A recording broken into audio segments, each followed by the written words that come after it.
A farm boy whom nobody likes one day accidentally runs into a rebellion led by a necromancer of the legacy profession. At the critical moment, he unexpectedly steals the necromancer's powers instead, obtaining a second profession and gaining the ability to cultivate the undead. From that moment on, he begins his rise from the bottom all the way to the peak of life. In Fangwan City, the class awakening ceremony was about to begin. A young man stepped down from a carriage, thanking Uncle Jiang before watching him drive off. Looking around, he thought that, just as expected from the annual awakening test, the place was incredibly lively. Within the barrier, humans underwent their profession awakening test the moment they reached adulthood. The professions varied greatly, as did their rarity levels, ranging from N rank, R rank, SR rank, and SSR rank, all the way up to UR rank. The rarer the class, the stronger the combat power, and anyone who awakened a powerful class could gain direct entry into a top academy. All around him, young people who had come for their awakening were praying to legacy class holders for blessings, hoping for a better outcome than usual. Someone nearby was pleading for the great master berserker to bless him with an S-rank class. Another person urged the line to hurry up since it was almost his turn, while someone else was sincerely asking the great heavenly maiden, whose story she had admired since childhood, to bless her so she could become a noble legacy class holder. A different guy scoffed, commenting that some people were just daydreaming in broad daylight. Hearing all this made the carriage boy curious, so he asked a nearby teen what the fuss was about. The teen explained the rumors. A new legacy class holder was supposed to appear in this year's test. Since there were still 4 vacant legacy class slots, everyone was naturally praying as hard as they could. The carriage boy began to think that if everyone was this eager to improve this year, business should be good for him. Just then, a signal sounded, and it was announced that the test was starting. Results were read out one after another. Lin with an R-rank class at level 10 and 13 mana points, Shaw with an N-rank class at level 8 and 8 mana points, and G5 with an F-rank class at level 34 and 55 mana points. When G5 was admitted, someone nearby remarked in envy that G5 actually had 55 mana points, wishing they had that much. Seizing the moment, the young man from the carriage took something out and casually asked the envious guy if he would like a tomato that could increase his mana. A tomato that increased mana instantly caught everyone's attention. He explained that he was a spirit plant doctor, and that this was a superior variety he had carefully cultivated. Each tomato, he claimed, could increase a person's mana by 5% for 5 minutes, priced at only 5 gold coins each. He also mentioned he had hunger sweet potatoes that could keep a person full for an entire day, slimming cucumbers that burned fat, and power potatoes that increased attack power by 10%. The others looked doubtful, hoping it wasn't some kind of scam, but he reiterated that his produce could increase mana and even help with weight loss. Since they were all sick of eating energy bars every single day, they eventually decided that trying something new wouldn't hurt. He announced that it was first come, first served, and once the limited stock was sold out, that would be it. The first customer could even get a free sample. The guy who stepped up first was only half convinced, examining the tomato skeptically. But after taking a bite, he felt an instant surge of energy. He exclaimed that his mana had really increased, and that his body suddenly felt lighter. Someone else rushed over, wondering if he was seeing things. He recognized the vegetables as spirit crops developed by the Extraordinary Academy's Agri-Institute, supposedly supplied only to S-rank students. The boy explained that this was a special event for the testing assembly, and that everyone here had the potential to become students of the academy in the future. The man immediately asked to have all the stock wrapped up for him. The others were not pleased, arguing that they had been there first. Now that they had witnessed the effects firsthand, they all wanted to buy. The boy thought to himself that although he only had a farmer-type class, ever since reaching max level, the vegetables and fruits he grew somehow gained beneficial buffs. He admitted inwardly that he had used a few marketing tricks, but the effects of his produce were the real deal. Later, in front of a certain shop, another man appeared while the boy was packing his things. The man listed off the items he had brought: chestnuts and pumpkin seeds for 5 gold, flour and rhinoceros dung for 7 gold, and sugar for making wine for 10 gold, along with mana and energy potions totaling 257 gold coins. The boy handed him 10 gold coins for his trouble. He then mentioned that he still didn't have enough money to buy high-grade fertilizer to improve the fields. The man thanked Brother Linfong and asked why he didn't simply grow more spirit plants if they were so useful. Linfong replied that it wasn't as simple as it looked. The man commented that it was a pity someone as talented as Linfong had ended up like this. Linfong told the man to hurry home since Auntie Xiao was waiting for him. After watching him leave, he couldn't help thinking that despite being called a genius since childhood, he had only awakened an N-rank farmer class. He joked inwardly that when he went to burn JS paper for his arch-druid father, the man might just jump out of his coffin in rage. Maybe it really was a case of opposites canceling each other out. A herbalist mother and an archdu father somehow produced a farmer. Still, when he thought about it carefully, he felt pretty satisfied with his peaceful life. He didn't have to go to the battlefield and lose his life like his father, and he wouldn't make his mother worry. Even if it was only for her sake, he had to manage their family farm properly. As he continued walking, he suddenly wondered why it felt like rain on a clear day. Before he could react, someone came crashing down right in front of him. Linfong froze, wondering if the city wall had collapsed or if the demon clan had broken in. A moment later, the fallen man shakily got back up and announced that the legacy class holder, Necromancer Haizong, had defected and intended to hand over his class legacy to the demon clan. Someone nearby shouted that they needed to report this immediately. But before anything else could happen, a huge clock materialized behind the man. Linfong stared, completely stunned, wondering what on earth was happening and whether handing a class legacy to the demon clan was even possible. A surge of energy suddenly swept across the entire area. A voice snapped at him, calling him an idiot for not running and asking if he was eager to die.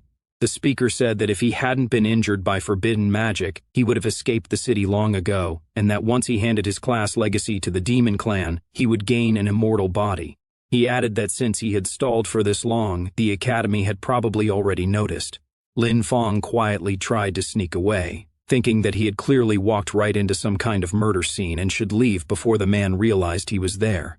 But he was too slow. The man caught sight of him and demanded to know who said he was allowed to leave. He mentioned that the person earlier had been Dean Yu of the Extraordinary Academy and called it a pitiful death, then suggested using Linfong's blood and bones as a sacrifice in his memory. Linfong realized he couldn't break free at all. The terrifying man had him completely trapped. He tried to calm down and think, desperately searching for anything he could use to drive the guy away. Linfong suddenly noticed a derived skill under his maxed-out farm tool mastery, something called farm tool summoning. While taking out his tool, he warned that sacrifices were something a person should handle themselves, otherwise they'd end up in the 18th level of hell. The man was stunned. He couldn't believe a mere farmer class had managed to injure him. Linfong muttered that this was it. In the next moment, a powerful burst of energy erupted from his body, sending the enemy flying. But the surrounding energy didn't settle.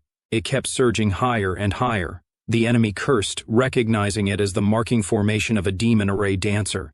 Since things had come to this, he decided to take over Linfong's body and escape. His entire soul suddenly plunged straight into Linfong.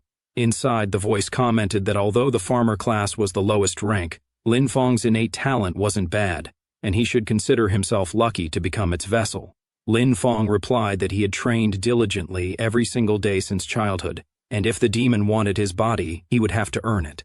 The demon dismissed him with a scoff, sneering that a low rank would always be a low rank and that its power was something Linfong could never hope to reach.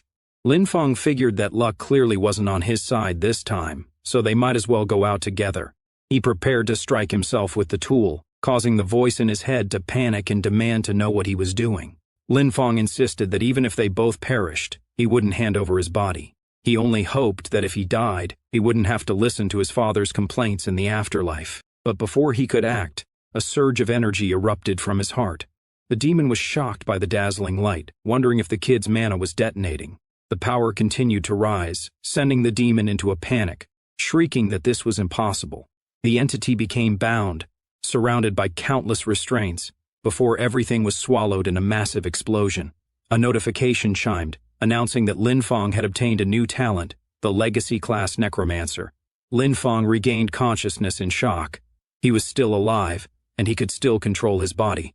The demon hadn't succeeded. He then realized he could manipulate the same aura the demon had used.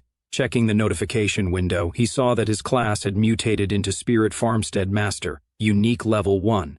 His stats were listed clearly: Strength, 300 constitution, 300 agility, 100 mana, 10 spirit, 100 luck, 300. His skill list was now packed: appraisal, reclamation, undead affinity, passive, efficient planting, overgrowth, beginner, rapid harvest, undead summoning, beginner, increased yield, soul siphon, passive, and farm tool mastery at max level. Linfeng noticed that while his level had reset to 1, all the stats from his max level farmer class were still intact. He realized his mana had increased because of that bastard's soul power, which meant that when he leveled up again, his stats could break past a normal farmer's limits. There was also that new skill, undead summoning. He wondered if he could actually summon the undead, praying he wouldn't end up summoning that guy again. He experimented by channeling magic through both hands, trying different combinations. The farmer's mana and the necromancer's mana began to fuse. Closing his eyes, he thought through the possibilities. His class tree hadn't changed, he hadn't lost the farmer class.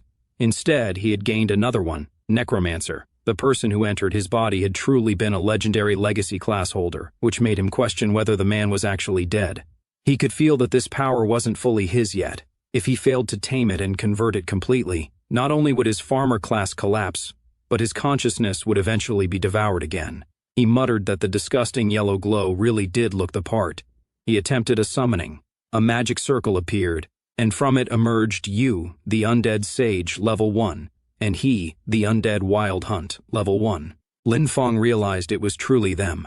Even though their levels had been reset, they still retained their battle instincts and could level up again.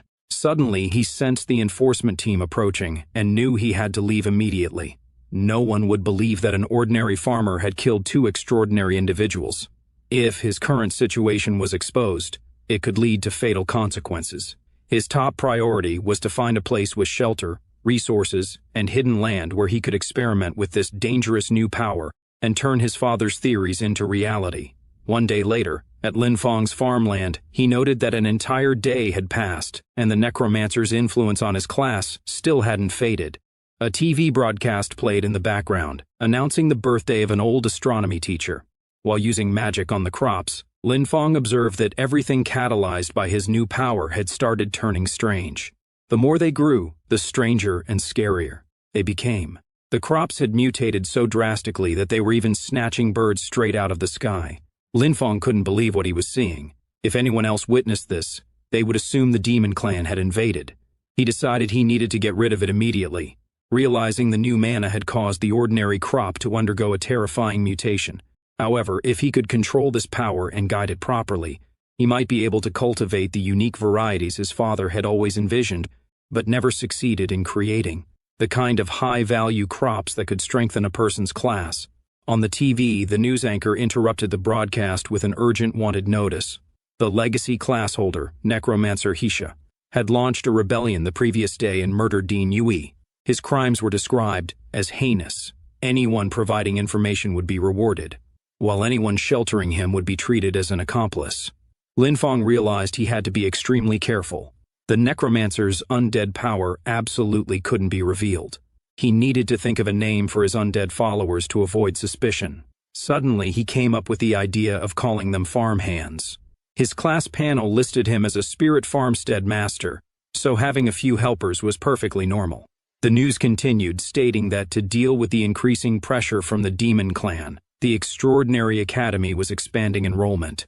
All candidates who passed the examination would gain preferential access to academy resources and be granted a private manor for cultivating high-tier crops, along with special subsidies. Enrolled students could also hire farmers to grow high-recovery crops for them. Linfeng thought that the academy's land was safe, fertile, and resource-rich, exactly what he needed right now. He had to get in. The necromancer identity was a time bomb, but a spirit farmstead master was just a farmer in everyone else's eyes. At the Extraordinary Academy, Registration Plaza, Linfeng waited in line with the others. When asked for his name, age, awakened class, and level, he introduced himself clearly. Linfeng, 18 years old. Class, Spirit Farmstead Master, Level 1. The examiner checked Linfeng's information on the paper and muttered that he had never heard of a Spirit Farmstead Master before. Assuming it was just another non-combat class trying to sneak through, he told Linfeng to release his class aura. Lin Fong did as instructed.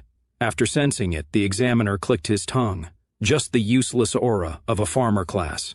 He called for the next person and told Lin Fong not to waste his time. The people waiting nearby burst into laughter. Someone mocked him for making up such a ridiculous class name, adding that a level 1 farmer trash actually dared to register. Another person told him to hurry back to his fields. The student in front even tried flattering the instructor, saying he wouldn't hire someone like Lin Fong to farm for him, and that he shouldn't drag down the school's strength. Lin Fong insisted that his class was a mutated type, and asked the instructor to give him a chance, stating his fundamentals were solid. The instructor scoffed. What kind of fundamentals could a level 1 piece of trash possibly have? He ordered security to throw him out. Before they could touch him, Lin Fong quickly held up the admission brochure. He pointed out that it clearly stated all class users were allowed to take the exam, warning that he would report them if necessary. He even threatened to contact the Supervision Bureau, stating there was a teacher preventing him from taking the academy exam. The instructor immediately stopped, shouting at him for daring to make such threats and promising he would make Lin Fong suffer the consequences. He declared that there was no way a level 1 farmer could pass the test anyway. Some of the people in line whispered that the instructor was going too far, even if Lin Fong had a farmer class. Turning him away was one thing, but humiliating him like this was unnecessary. Someone mentioned that the instructor had failed his own promotion and had been sent to the admissions office, which might explain his foul mood. The instructor then yelled that anyone who didn't want to take the exam could get lost. Later, Lin Fong was moved to another testing area where the instructor sneered at the group, telling them it wasn't too late to admit defeat and kowtow in thanks for being allowed to leave.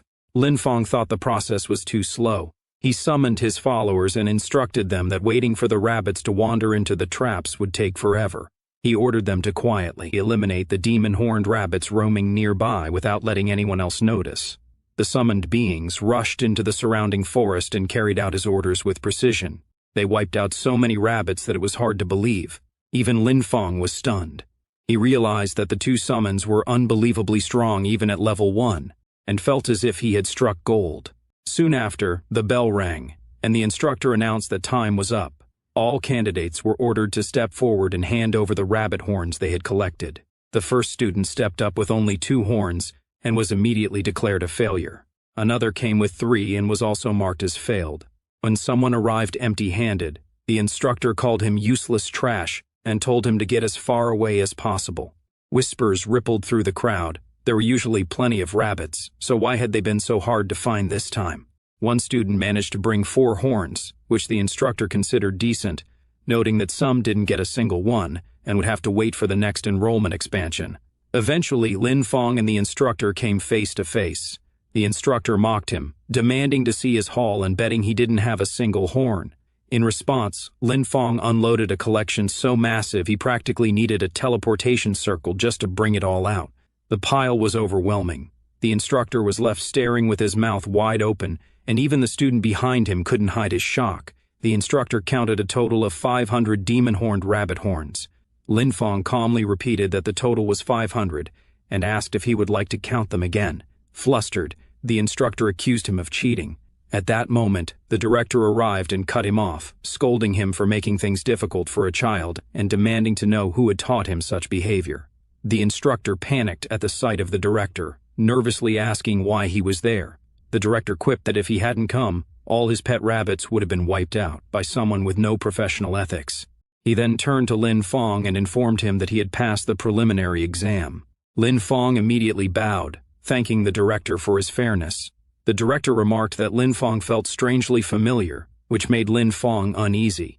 He worried that he had already been exposed, the last thing he needed after making it this far. Suddenly, the director asked, "What is your relationship with Professor Lindsay?" Lin Fong fell silent for a moment, relieved that the director didn't seem to have noticed anything unusual about his class. He replied, "Linnea was my father. Did you know him?" The director immediately brightened. "You're the son of an old friend." Judging from the situation, he asked if Lin Fong was planning to enroll in the academy. He wondered if he was facing any difficulties and offered to open a back door for him if needed. Before he could say anything else, a female director walked over and reminded him that everyone was watching. The man suddenly noticed the gazes around him and tried to play it off, claiming he had only been speaking casually. He told Lin Fong that his uncle had urgent matters to handle first, but once Lin Fong enrolled, he would personally show him around the academy. Lin Fong couldn't shake the feeling that the teaching director seemed incredibly unreliable. The female director then addressed the students, telling those who passed the preliminary exam to follow her. She encouraged the ones who failed not to be discouraged, reminding them there would always be a next time. Meanwhile, at the Extraordinary Academy Sunwheel Branch investigation room, an analyst presented a theory. He noted that Dean Yu-Yi and Heisha had disappeared at the same time. He believed that Dean Yu-Yi must have discovered He-Hao's secret and was caught during the investigation, leading to both of them taking each other down. He insisted that a third party must have stolen He-Hao's legacy talent, and concluded that as long as they found the person who obtained the undead talent, they would uncover the truth. Another staff member sighed. "We understand your eagerness to prove yourself, but please stop making such brainless speculations." Tuka complained that none of them believed him, promising that he would find evidence sooner or later. Some staff members wondered if they should stop him, pointing out that he was backed by the Duke, and getting involved might be inappropriate. Someone else responded that it was better to let him go, since the Sunwheel Academy was meant for cultivating elites, not for allowing people to shove their way in just for status. Just then, the director entered and announced that orders had come from above. Once He-Shao is found, eliminate him on sight. One person asked, "What if He-Shao is already dead?" The reply was grim. He might have changed his appearance. Anyone using necromancer skills is to be eliminated without hesitation. Back at the Extraordinary Academy re-examination mission hall, the female director announced the requirements for the next stage. All students were to clear the level 5 special dungeon outside the city, the Demon Horn Beast Lair, within a 3-hour time limit. The students immediately started panicking. A level 5 dungeon was already pushing it when most of them were only level 4 or 5. Grinding down the final boss might barely be possible, but completing it within 3 hours sounded realistic only for the elite. She clarified the rules. You aren't expected to clear it alone. You are allowed to form teams with a maximum size of 5 people. After forming a party, report back to register and start the timer. The hall instantly descended into chaos. Students shouted, looking for groups. Someone needed 2 more players and wanted a strong front-row warrior. Another claimed to be an elemental mage with explosive damage looking for a team. One kid even called out that he was just a little boy and asked if any big brothers would carry him. Meanwhile, Lin Fong was occupied with his status window when someone approached. He looked up to see a girl introducing herself as a level 7 magic type class user. She said she had seen his preliminary exam results and believed anyone who could kill that many demon-horned rabbits must be extremely strong. She politely asked if she could team up with him. Lin Fong thought that a level 7 player was definitely strong enough to solo the dungeon. If he were still just a farmer, he would have gladly accepted the offer. However, his necromancer abilities absolutely couldn't be exposed, so he chose to decline. "I prefer to act alone," he told her. She smiled, wished him a successful clear, and walked away. Lin Fong then went to the instructor, who questioned why he didn't have a team and reminded him that the dungeon's difficulty shouldn't be underestimated. Lin Fong simply asked to be issued the mission. The instructor handed it over and asked if he was aiming for the solo clear reward, the Black Bear Gale, which was an enormous boost for low-level players. He warned him, "Don't overestimate yourself." Lin Fong thanked him for the reminder. Soon after, Lin Fong stood outside the entrance of the demon-horned beast lair, alongside the other students and instructors. The instructor looked at him again. "Where are your teammates?" "I am entering alone," Lin Fong stated. The instructor laughed and told him that a level 5 dungeon was far too dangerous for a single person, suggesting he return after finding teammates. Lin Fong reminded him that the rules allowed for solo entry. Another instructor guessed that he was probably aiming for the solo clear reward. Someone else commented that he had guts, but questioned whether he actually had the strength to back it up. In the end, they simply wished him good luck. Lin Fong stepped into the demon-horned beast lair. Inside, the environment was completely chaotic. Monsters with long, whipping tongues were everywhere.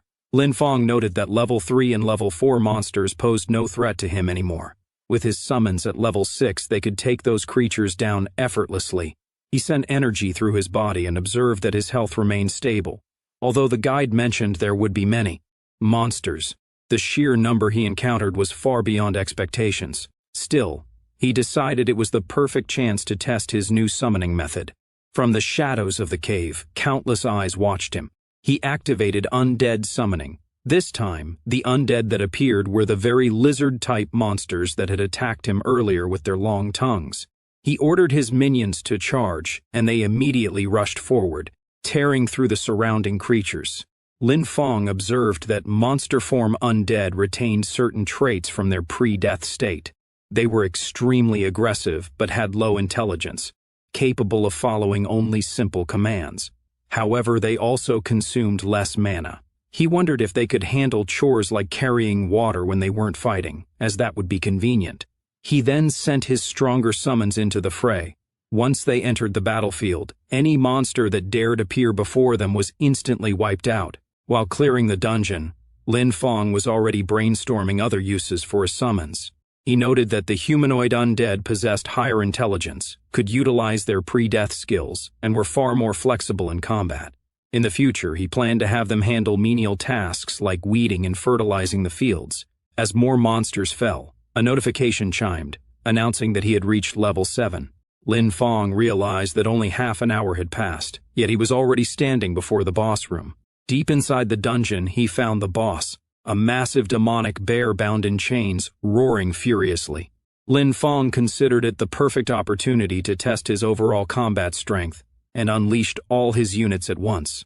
He instructed Hatchet to pin the boss from the front, ordered another unit to weaken it with curses, and had the rest harass its weak points. His summons executed the commands smoothly, and he noticed their coordination was improving. He continuously restored his mana, as maintaining control over such powerful summons drained a large amount of energy. Before long, his stronger units completely overwhelmed the boss and everything nearby. A notification followed stating that he had reached level 8, and a pile of loot materialized. Lin Fong was disappointed to see the reward was only a 10-point increase in stamina. He scoffed, calling it useless. It wasn't even as good as the buff he got from eating a batch of his supercrops. A settlement notification then calculated the dungeon rewards. It confirmed his current classes, Farmer and Necromancer, before distributing the corresponding loot. Lin Fong realized that the dungeon settlement had actually given him 2 sets of rewards. He wondered, if he was a dual-class user and dungeon rewards could be doubled, perhaps there was room for manipulation using the crops he grew as well. Outside the dungeon, the other students were stunned. They refused to believe he had completed the run alone. They insisted it was impossible, claiming he must have just stepped into the cave for show without actually going deep inside. Someone pointed out that he was completely clean. There was no way he had fought against a pack of demonic beasts without getting a speck of dirt on him. Lin Fong ignored the speculation and went straight to the instructor to turn in the mission. When the instructor checked the results, she was shocked that he had actually passed and done it solo. Lin Fong simply laughed and smiled. The instructor informed Lin Fong that she would submit the mission scroll to the Academic Affairs Office. She warned him that solo clearing a dungeon was far too risky. If a freshman died right after entering the academy, it would create a huge liability. Lin Fong thanked her and said he understood. She told him that the final instructor interview would begin in the academy auditorium and suggested he rest first. After leaving the building, Lin Fong noticed that everyone around him kept staring. Meanwhile, the instructor silently hoped another teacher would drill some caution into him, as surviving in the academy would be difficult if he remained this reckless. Lin Fong continued walking when he sensed 2 people trailing him. He quietly began preparing his magic while the 2 monitored him from a distance. One whispered that since he had solo cleared the dungeon, his strength clearly wasn't simple, wondering if they were making a mistake. Another dismissed the concern, pointing out that no matter how strong he was still under level 10, so his power was limited. A third noted that Lin Fong had just come out of the dungeon and must have consumed a lot of energy, and no one had seen him recover. They planned to overwhelm with numbers. They were clearly after the Demon Bear Gale reward that granted 10 stamina. When they saw him walking farther away, they panicked and decided to act immediately. They called out for him to stop, shouting, "Hey farmer, Lin Fong!" Stopped. "Are you shouting at me?" They struck strange poses and accused him of hoarding so many rewards by himself, asking if he wasn't afraid of bursting from them. One claimed he must have gotten dog luck to pick up such a bargain. Another demanded that he hand over the Demon Bear Gale and the skill scroll. The third warned him to be sensible, or they would teach a mere farmer the power of a combat class. Lin Fong was a little embarrassed by the scene. "Why, out of all the examinees did you choose me?" one of them sneered. "Are you pretending not to know?" Another explained that the exclusive reward for a solo clear the Demon Bear Gale was valuable because it added 10 stamina, an item a farmer had no business holding. Lin Fong couldn't believe the fuss. He thought that if 10 stamina was considered amazing, then the watermelons he grew every summer could add the same amount without needing to struggle through a dungeon. He casually asked, "Is the item you're talking about this one?"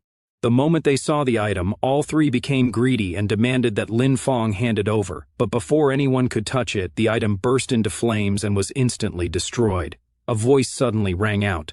"What do you think you're doing?" The level 7 girl from earlier, Ailing, had arrived. She reminded them that private fighting was prohibited inside the academy and asked if they wanted to be disqualified. One of the boys told her the matter had nothing to do with her and that she shouldn't interfere. Ailing replied that if she couldn't stand watching it happen, then it absolutely did have something to do with her. She warned them to leave immediately, or she would report them to the instructor. The boys told her to go ahead and report, assuming she wouldn't get the chance. Since she insisted on protecting a farmer, they decided to deal with her as well. They rushed forward, declaring they would finish things quickly. Lin Fong wondered if she could handle the situation. Since she was a level 7 class user, she should be strong enough to deal with a few small fry. Ailing suggested that they join forces, but when she turned around, Lin Fong had already disappeared. From somewhere off to the side, Lin Fong tossed something back to her. "Thanks for the help. That item is yours now." Ailing stared in disbelief as all three enemies charged at her. She wondered how she had gone from helping someone to being robbed. Later, inside a temporary independent restroom, Lin Fong examined the skill scroll that had dropped in the dungeon. It seemed useless in its current state. Wondering why, he began injecting mana into it. A notification appeared. Realize new skill, Special Cultivation Beginner, consumes mana and specific materials to cultivate and strengthen undead summons. Has a chance to increase their level, improve quality, or unlock new skills. Lin Fong confirmed that it worked, and realized he needed to infuse mana from both of his classes simultaneously to activate it. He summoned his units and decided to test the new skill. After using Special Cultivation, both of his main summons advanced to level 8. The Demon-Horned Bear reached level 9, and the Demon-Horned Lizard Eagle advanced to level 7. Lin Fong was very satisfied with the results. Seeing how powerful his newly strengthened summons had become, Lin Fong couldn't help thinking that the only downside was not having new land to experiment on. He didn't want to ruin the fields at home just to test strange crops. He then spotted the girl from earlier. She called him Demon Bear Guy. But Lin Fong simply laughed and reminded her that the item belonged to her. She insisted that something so valuable couldn't possibly be given away for free. But Lin Fong still couldn't understand why anyone would treat such rotten material like a treasure. She wondered if she heard him correctly. Rotten? Later, Lin Fong headed deep into the forest, checking his surroundings to make sure no one was nearby. He began channeling his magic, wanting to see what effect the new skill might have on crops. A monstrous plant sprouted, but at first glance, it didn't seem any different from before. Then he noticed something shocking. The crop was moving. He stared in disbelief, amazed that the plants could actually animate on their own. Meanwhile, a spirit energy detector registered unusual readings, and someone began tracking them. Tuka sensed a necromancer's aura and rushed to investigate. Convinced his guess was right, he planned to eliminate the source immediately. He soon came across Lin Fong, who happened to be walking past. Tuka grabbed him by the shoulder. "Are you a farmer?" Lin Fong wondered if Tuka had been personally wronged by a farmer in the past or something. Disgust flashed across Tuka's face as he pulled his hand back. He demanded to know whether Lin Fong had seen a suspicious person nearby. Lin Fong was briefly caught off guard, but he replied calmly, "Actually, I have." Tuka urgently asked, "Where?" Lin Fong pointed a finger straight at him, saying the person was right there. Tuka was furious that a mere farmer dared to speak to him that way. He declared himself an elite of the Sunhei Academy and the nephew of the Iron Lion Duke. For a lowly farmer to be so rude was unforgivable, and he threatened to take Lin Fong down on the spot. Deep in the woods, Tuka's roar echoed as his body began to twist and change. Enraged by Lin Fong's words, he vowed that the farmer would pay a heavy price for his stupidity. His fury triggered a beast form transformation. His size expanded, muscles bulged, and his aura blasted through the forest, shaking the trees and sending rubble flying. Lin Fong had to shield his face just to keep the debris out of his eyes. "Taste this," Lin Fong muttered. He was thinking about the monkshood in his field. It had accidentally been corroded by undead mana, gaining a potent paralysis effect. The last time he tried some himself, he had been numb and unable to move for an entire day. Ground into powder, the stuff functioned perfectly as a natural anesthetic. He tossed the powder toward the raging beast. Tuka, blinded by anger, inhaled it without realizing. Within moments, his vision blurred, his limbs weakened, and a wave of dizziness hit him hard. He couldn't believe his strength was suddenly draining away. Tuka demanded to know what method Lin Fong had used. Lin Fong calmly stood there, fingers pinching his nose shut so he wouldn't inhale any of the powder himself. He explained that it was just monkshood powder, something commonly found in the fields, the very places Tuka claimed to despise. Now, that simple farmer's material had completely taken down the Duke's nephew. Lin Fong asked whether he still believed farmers were useless.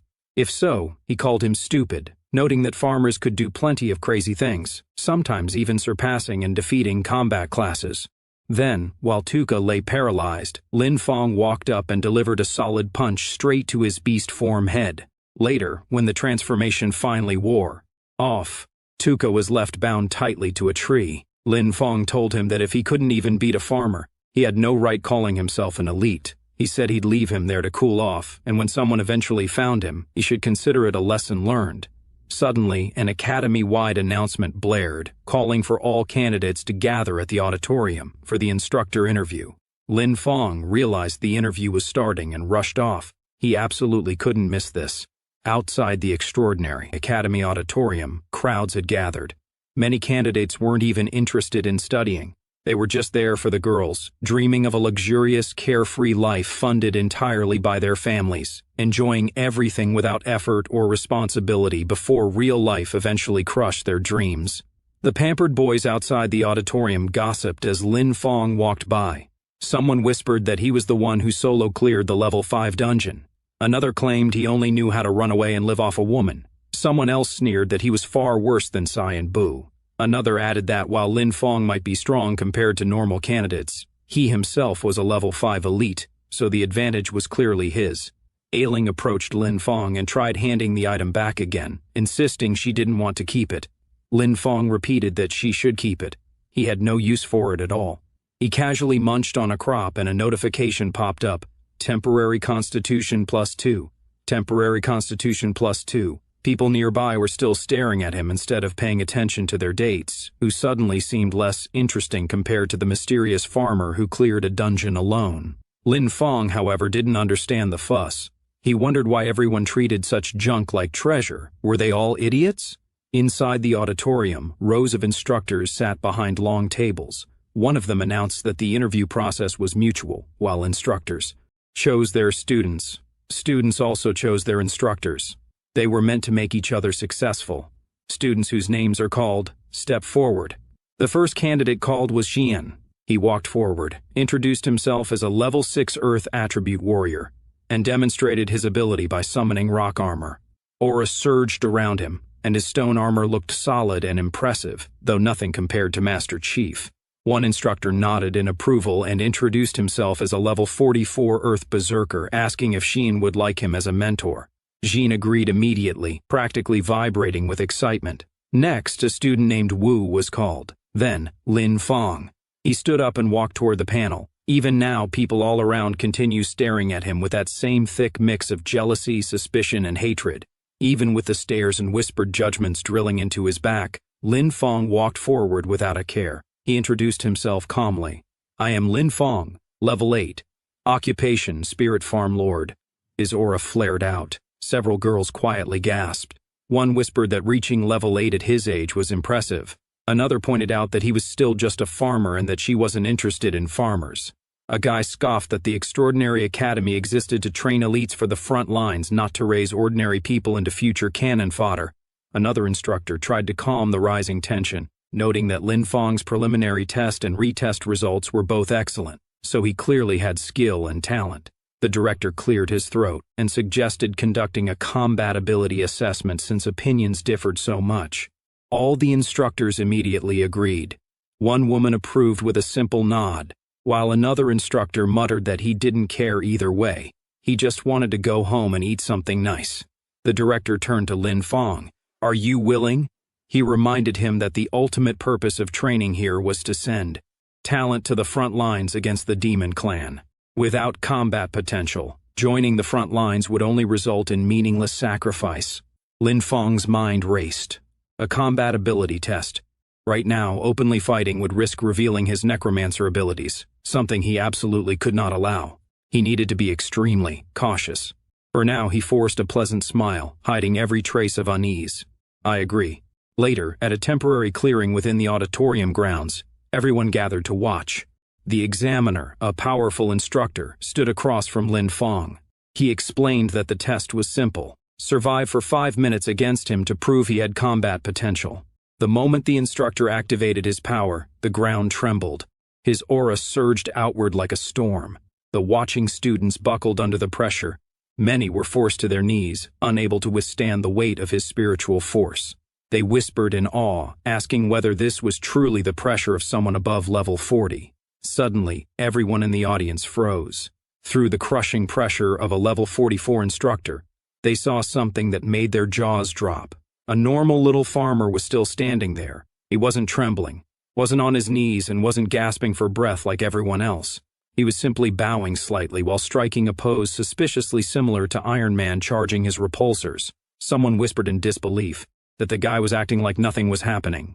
The instructor seemed impressed and praised him, saying that just for his persistence, he would look highly upon him. He encouraged Lin Fong to use all his abilities and attack with full power.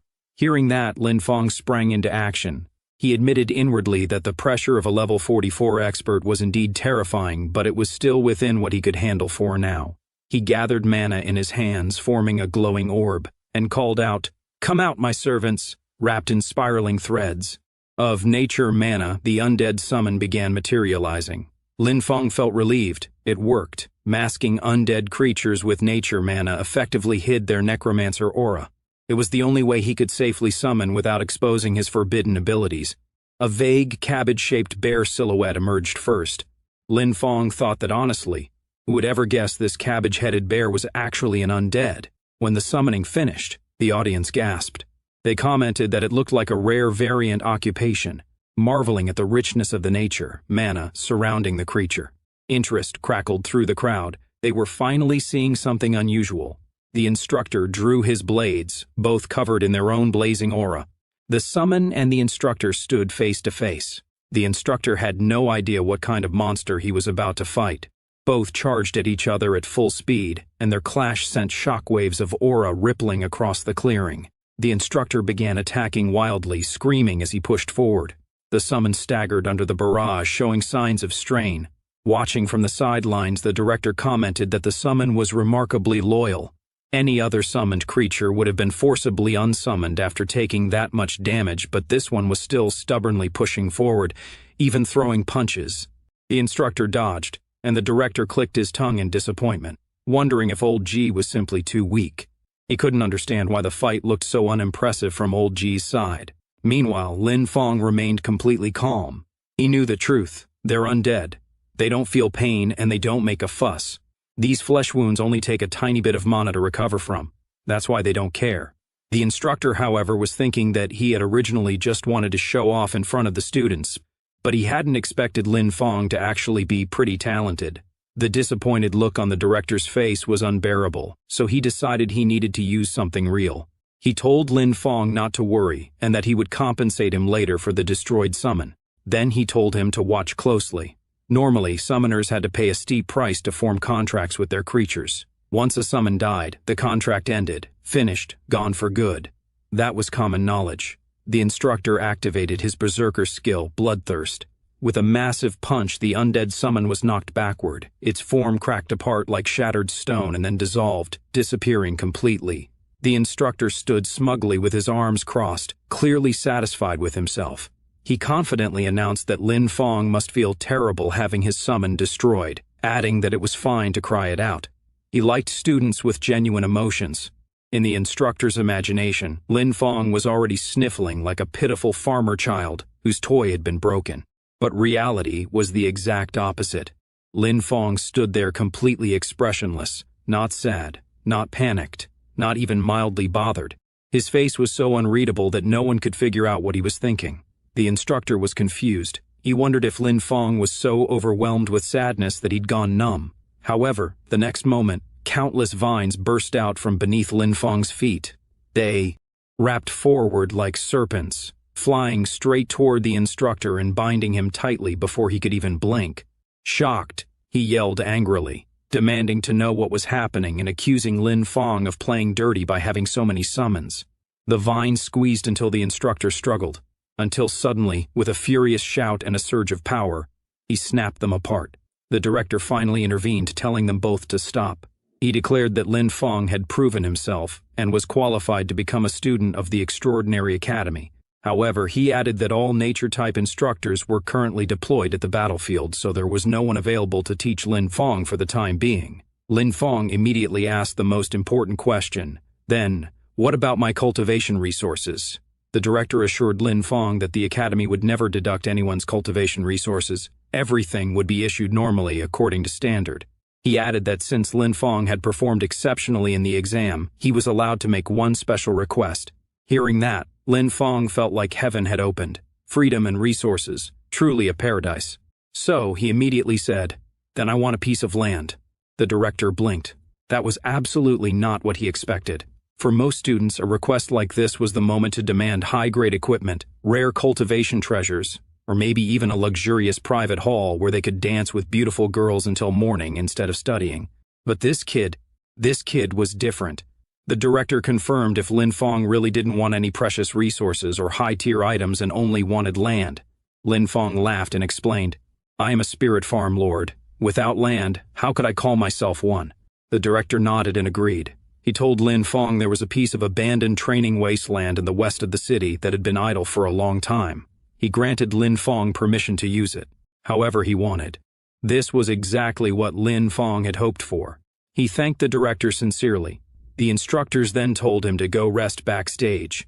Later, inside a quiet room, Lin Fong's file sat on a table. An instructor looked over it and murmured that Spirit Farm Lord was quite an interesting occupation. A female instructor entered urgently and told the principal she had something important to report. The principal asked what it was. She handed him a delicate scroll-like object. When he opened it, the contents were shocking. The report confirmed that Tuka, their investigation team member searching for Hisha, had been murdered by a necromancer. His body had been discovered not far from the auditorium. The report stated they suspected a necromancer had infiltrated the academy. This was a monumental problem, one that could shake the entire institution. But Lin Fong hadn't killed Tuka. He had only tied him up to teach him a lesson. Whoever finished the job had framed Lin Fong deliberately. And in a place where everyone already looked down on farmers, we know exactly who they'd point their fingers at first. At the training wasteland in the west of the city, Lin Fong walked across the barren ground while checking the paper in his hand. He confirmed aloud that this was indeed the place mentioned, the training wasteland in the west of Fenyuan City. A soft green glow formed in his palm as he activated the land assignment spell. A notification appeared. 100 MU of training land, west of Fenyuan City ownership, Extraordinary Academy temporary rental agreement, 1-year exclusion barrier, activated, student Lin Fong only. Lin Fong clicked his tongue and commented that giving him only 1 year was a little stingy, but considering that most students would be heading to the battlefield after a year anyway, it was understandable. Besides, he was thrilled he now had a whole 100% MU of land entirely under his control for an entire year. He thought this was what deserved to be called a spirit farmstead master. Everyone else might look down on the occupation, but the true madness hidden within it was something only he knew. It would allow him to control the situation from the shadows while staying above all of them. He pointed a finger upward, aura swirling violently around him, and summoned all his undead companions to the field. "Now," he said, "let's get to work." Immediately, the entire group of summons scattered across the land. Some were plowing the soil, others were handling water channels. Some zipped across the ground like tractors, tilling rows at incredible speed. Meanwhile, Lin Fong relaxed under the sunlight, stretching comfortably. "Magic really does change lives," he sighed. "The ancients truly didn't deceive me." Suddenly, someone tapped him on the shoulder. Lin Fong assumed the reclamation work was done and commented that their initiative must be stronger than he expected, but one of the undead only buzzed in response. Lin Fong inspected him closely and sighed. Expecting undead to have independent consciousness is still too much, he thought. Feeling slightly disappointed, he walked away. Unbeknownst to him, the celestial undead behind him looked confused, then smirked faintly, a hint of intelligence Lin Fong completely missed. Lin Fong entered the greenhouse where he began inspecting the plants inside. Floating notifications hovered above each crop: stamina +1 permanently, unripe attack power +1 permanently, unripe life +1 temporarily. Unripe. Seeing the glowing notifications above the plants, Lin Fong felt genuinely happy. He thought that while other people cultivated their strength through long, bitter training, he could improve using crops, balanced nutrition, and a solid foundation. It was truly a blessing. He also felt it was a pity that only he could make crops with these effects. If he could increase the yield and let everyone improve through his plants, wouldn't the demon clan be nothing more than clay chickens and pottery dogs before them? After tending to the greenhouse, he realized that just planting the special crops wouldn't be enough. He needed to plant plenty of ordinary crops outside to camouflage everything. Otherwise, the greenhouse secrets would be discovered, and that was the last thing he could afford. Exposure would ruin all of the insane plans he was crafting in his mind. So, for now, he simply rolled up his sleeves and got to work. 3 days later, the wasteland had completely transformed, bigger, greener, and more alive than anything it had been in years. Lin Fong stood in the middle of the field, shovel in hand, demonstrating to his larger summons how to dig properly. He asked if they understood, and hoped they would finally grasp what he meant. A few of the undead still looked confused as they clumsily mimicked his movements, but at least they were trying. He sighed with satisfaction, thinking that having this group of helpers made planting vegetables much faster. Then he noticed one of them doing something suspicious. Lin Fong shouted, "Hey, what are you doing?" The frightened undead flinched. He had been happily munching on a plump potato. Lin Fong marched over, and the undead stiffened in fear before slowly turning his head. At that moment, a notification appeared. Undead lizard, level 6, temporary status, bone density increasing temporarily, defense increasing temporarily. Lin Fong stared in disbelief. All the undead lizards were his gains from the previous dungeon. The only difference was that this one had eaten a potato.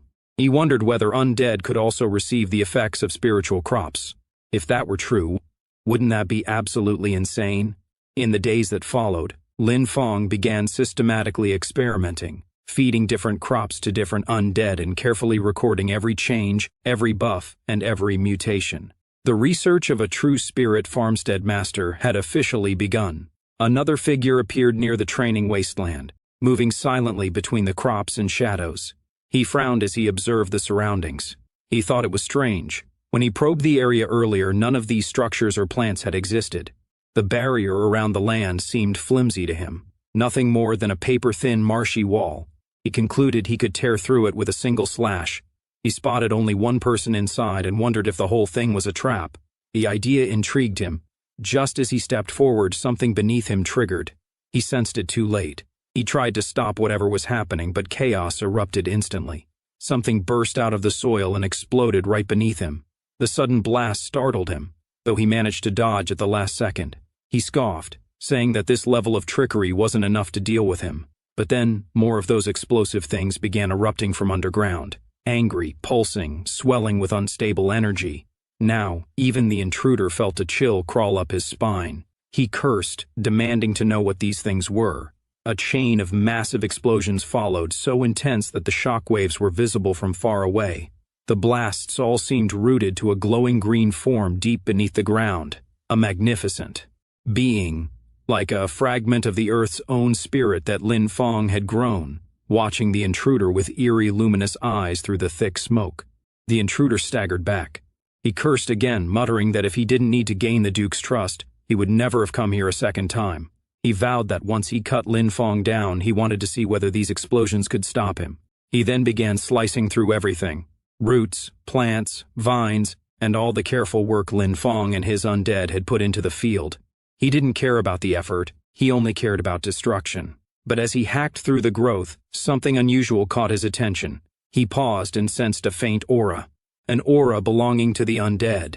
His expression changed. A memory surfaced, one from a wise priest. On this reconnaissance trip to Fenyuan City, your main mission is to find the Necromancer, Hisha.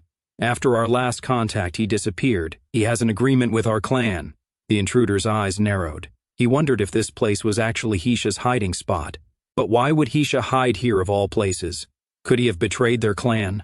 The intruder clicked his tongue, thinking that for the secret technique of immortality, a traitor like Hisha really had no shame at all. The intruder felt an even stronger surge of energy pulsing from the plants around him. The longer he stayed, the more unstable the aura became. He decided it was better not to linger. Finding Hisha was the priority. Night turned to day. Lin Fong woke up, grabbed his tools, and headed out cheerfully. He'd already catalyzed and fertilized most of the fields yesterday. Today he would handle the remaining areas. But the moment he opened his eyes fully and looked ahead, he froze. His jaw dropped. He stared for several seconds, speechless. Then he dropped his tool with a loud clatter and sprinted toward the greenhouse. His heart pounded. His mind blanked. My greenhouse, everything he had so carefully grown, looked devastated. Above him, several figures suddenly descended from the sky. Lin Fong braced himself, thinking they were enemies. But after getting a closer look, he muttered in confusion. Why would enforcement team members appear here? The enforcement officers landed and scanned the area. One of them announced that their demonic energy detector showed the source of the disturbance right at this location. They wondered why the training wasteland suddenly looked like this, and questioned whether demon clan members might be lurking nearby. A notification popped up before them. This land has already been leased. The officers exchanged glances, so it wasn't unowned land after all. Still, they insisted that they couldn't rule out demon clan activity and needed to be cautious. One of them addressed Lin Fong politely, saying they were from the enforcement team, but the atmosphere was far from welcoming. Lin Fong felt extremely uneasy. Why would the enforcement team come here of all places? The lead officer explained that their instruments had detected demonic energy here and asked Lin Fong to open the barrier to allow them inside for inspection. Another added that even they weren't clear on the exact situation yet. Lin Fong's stomach tightened. Demonic energy on the land he'd only rented a few days ago. How was that possible? Before he could respond, someone from the back, clearly irritated and impatient, snapped, "How long does it take just to get a farmer to open a barrier? Tuka was just killed by the demon clan and now demon aura appears here. If you ask me, he's a spy." The man's tone was cold and venomous. His expression was deadly serious. Even Lin Fong felt a chill run down his spine. One of the enforcement members pointed straight at Lin Fong and coldly ordered him to surrender, calling him a spy. His expression made it clear he was ready to do whatever it took. He wasn't about to show mercy to a lowly farmer. Another enforcement member spoke up, suggesting that the captain might be acting a bit impulsively. After all, 2 people had just died, and demonic energy had appeared here again. Under those circumstances, Lin Fong was indeed highly suspicious. In truth, both enforcement members were already wary of Lin Fong. The fact that he was a farmer made them even more suspicious. In their eyes, a farmer couldn't possibly cause something like this on his own, so the only explanation was that he must be a spy who didn't act directly but instead helped the demon clan from behind the scenes. One of them asked Lin Fong to cooperate with the investigation and open the barrier. Lin Fong felt his heart sink. He knew he absolutely couldn't let them in. After everything that had happened inside the field, letting the enforcement team investigate freely would be disastrous. He had to find a way to drive them away. Putting on an innocent, almost pitiful expression, he said that his class was lowly and he had always been looked down upon. He explained that he only wanted to quietly cultivate and improve himself in peace. Yet now, even the enforcement team was suspecting him. He asked if they really thought someone like him could do such things, and whether a person couldn't even ask for a bit of peace anymore. One of the enforcement members was visibly shaken and turned to the captain, saying that Lin Fong already seemed miserable enough, and questioning whether they really needed to push this further. The captain, however, wasn't fooled in the slightest. He barked back that anyone could pretend to be pitiful, and that he wouldn't fall for such tricks. He clearly believed Lin Fong was just acting. Without another word, the captain raised his fist and charged forward, striking straight toward Lin Fong with tremendous force. He didn't hold back at all, either because he didn't care that Lin Fong was a farmer or because he believed Lin Fong was far stronger than he looked. If Lin Fong had truly been an ordinary farmer, that punch would have crippled him on the spot. But instead, Lin Fong caught the captain's fist. Lin Fong immediately realized something was wrong. He had added too much to his constitution. Normally, he wouldn't have felt that punch at all, but now he had to pretend. so even though he had already stopped the captain's fist, he deliberately staggered back, acting as if he had been hit brutally. The captain stared at him in disbelief. He muttered that he had used so much force in that strike, yet Lin Fong was still alive. Something was clearly wrong. No matter how pitiful Lin Fong tried to look, the captain's suspicion only deepened. At this point, it felt like he genuinely wanted Lin Fong dead. Lin Fong accused him of trying to torture a confession just to close the case quickly. He leaned harder into the act, looking like an oppressed, miserable little farmer. This time, another enforcement member finally snapped. He grabbed the captain's arm and told him to calm down. He pointed out that what Lin Fong was using was nature magic. The demon clan despised anything related to nature. This was common knowledge, something even a 6-year-old would know. The captain hesitated. He realized he might have gone a bit too far. Still, since Lin Fong was just a lowly farmer, he didn't feel much guilt. Beating a farmer didn't count as a crime in his eyes. The calmer enforcement members stepped forward and apologized, saying they had misunderstood the situation. Lin Fong's nature magic was extremely pure, and they promised to clarify everything properly in the report. Lin Fong immediately latched onto that lifeline, thanking the officer and calling him a just and righteous lord. The man replied that it was simply his duty, and apologized again for the captain's excessive behavior. But behind them, the captain's anger hadn't cooled at all. Watching this scene only irritated him further. He raised his hand again, preparing an even more vicious strike. Before he could act, the other enforcement members stepped in front of Lin Fong. They refused to let any more injustice happen, and made it clear they wouldn't allow him to cross the line again. That only enraged the captain further. But with his own team standing against him, he had no choice. With a cold snort, he mounted his dragon and left. Lin Fong watched them disappear into the distance and sighed inwardly. This is troublesome. Farming alone clearly wasn't enough anymore. He needed real power for self-preservation. Just then, a paper bird fluttered down in front of him and spoke in a crisp voice. Freshman Lin Fong, please gather at the academy drill grounds tomorrow morning to participate in the new student capability assessment and grading battles. The message ended with a firm reminder that absence was not permitted, stamped by the Extraordinary Academy Academic Affairs Office. After reading it, Lin Fong let out a long sigh. He wondered why living a peaceful life was so difficult. Trouble kept piling up one after another, as if the world was determined not to let him stay low-key for even a moment. Elsewhere, 2 figures stood quietly observing.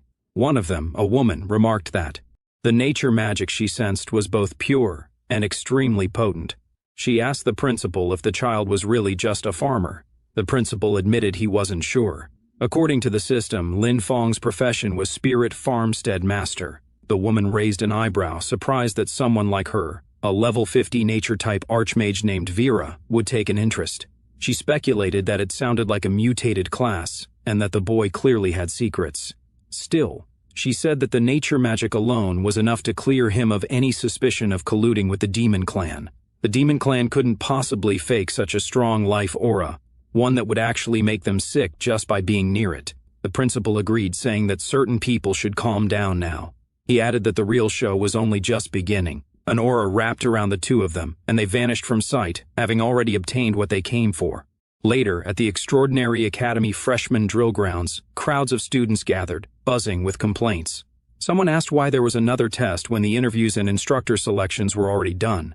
Another complained that the academy seemed to be throwing test after test at them without any logic. Someone else claimed to have insider information and teased the others, only to immediately say he wasn't telling. Lin Fong stood quietly among them, uninterested in what he thought were pointless ramblings from a bunch of idiots. Soon, a female instructor arrived and ordered everyone to be silent. She acknowledged that they all had questions, especially about why an all-student entrance assessment was being held after the instructor interviews. She explained that urgent military intelligence had arrived from the front lines the previous day.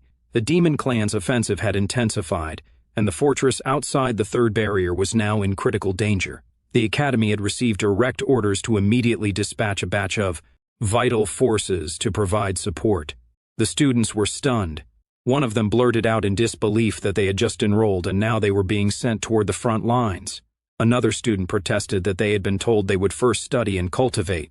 The instructor calmly replied, "If the nest is overturned, how can the eggs remain intact? If the fortress falls, the demon clan's spearhead will point straight at Fenuan City." At that point, she asked, "Did you really think you could still cultivate peacefully inside the academy?"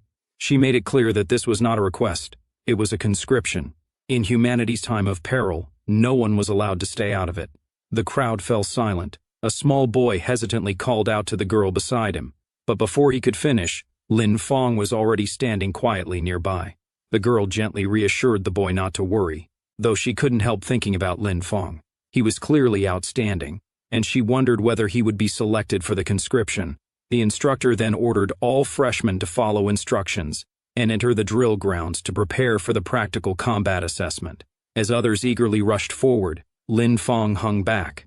He thought that as a farmer class user, he probably wouldn't be selected for the front lines at this stage. Otherwise, all of his farming plans would be completely disrupted. Soon, Lin Fong found himself facing a female opponent. She commented that she had heard the spirit farmstead master was good at hiding. Striking a dramatic pose, she declared that he would turn to ash beneath her flames. Fire surged beneath her feet, lifting her into the air as blazing waves spread outward. Her attack was fast and fierce, but Lin Fong still sidestepped it effortlessly. He remarked that it was too slow and that her magic condensation was insufficient. He even added that her fire couldn't roast the sweet potatoes in his field. That comment enraged her. She immediately began chanting again, calling upon a greater fire spirit. Flames erupted even more violently this time, but Lin Fong had no interest in seeing what else she could do. He just wanted the match to end quickly. He stepped in and struck, pointing out that her wind-up was far too long and that such techniques would never work in real combat. She was sent flying. The result was announced. Lin Fong wins. Battle after battle followed. Lin Fong versus Ryan. Lin Fong versus Zomo. Lin Fong versus Lin Zishi. Lin Fong versus Luna. Lin Fong versus Bull. Lin Fong versus Gramble. Lin Fong won every single match. After so many consecutive victories, he finally thought that this should be more than enough. If things continued like this, he figured he could afford to lose the next few matches. A woman approached Lin Fong and told him that with his current talent and potential, he was fully qualified to aim for a higher platform. Lin Fong thanked her politely, though he honestly had no idea what this higher platform was supposed to mean. She explained that by accumulating credits and passing further assessments, he could advance to the higher-level Sunhei Academy. There, he would have access to better cultivation methods, stronger instructors, and might even obtain legendary weapons or powerful demonic beast mounts. Lin Fong thanked her again but said he didn't really need any of that. After all, he had already seen dragons flying around. Those things didn't impress him much anymore. The woman was taken aback and asked what he actually wanted if none of those things interested him. Lin Fong pointed calmly and said, "I only want a better and larger piece of land where I can farm in peace." That answer shocked her. She clarified that she meant his ultimate goal, what he intended to do after finishing farming those lands. Lin Fong replied, "I plan to farm more land, let more people have land to farm, and make it so that anyone who wants to farm will be able to do so." Vera was clearly surprised. She thought that this child actually wanted to reclaim land on a large scale, and found his ambition unexpectedly enormous. At that moment, the principal arrived and asked whether the wasteland in the west of the city that Lin Fong was already developing wasn't enough for him. Lin Fong felt a little embarrassed and laughed, replying that when it came to farming, the more land, the better. Soon after, the next match was announced, Lin Fong versus Ailing. Lin Fong immediately responded and headed toward the battlefield. Both the principal and Vera noticed him moving. The principal commented that the kid was quite honest. Vera said that since the child wanted it, they might as well give it to him. When the principal asked whether she intended to take him in, Vera replied that he was a very interesting kid. The announcement for battle preparation sounded. Ailing stepped forward and said that she hadn't expected to fight Lin Fong, but that she would go all out in this battle. Her expression was extremely serious. Lin Fong, however, said frankly, "I can't beat you. I originally planned to concede." To a Ling, those words felt like pure humiliation. Her expression darkened as she charged forward, accusing him of mocking her. Now she was even angrier than before. Lin Fong immediately sensed something was wrong. He realized that a Ling had jumped straight into her second combat phase without any hesitation, and muttered to himself, wondering if this was really how she liked to fight. He quickly began preparing his own farm aura. Thick vines burst out of the ground and surged toward a Ling, wrapping around her limbs. The sudden counter caught her off guard.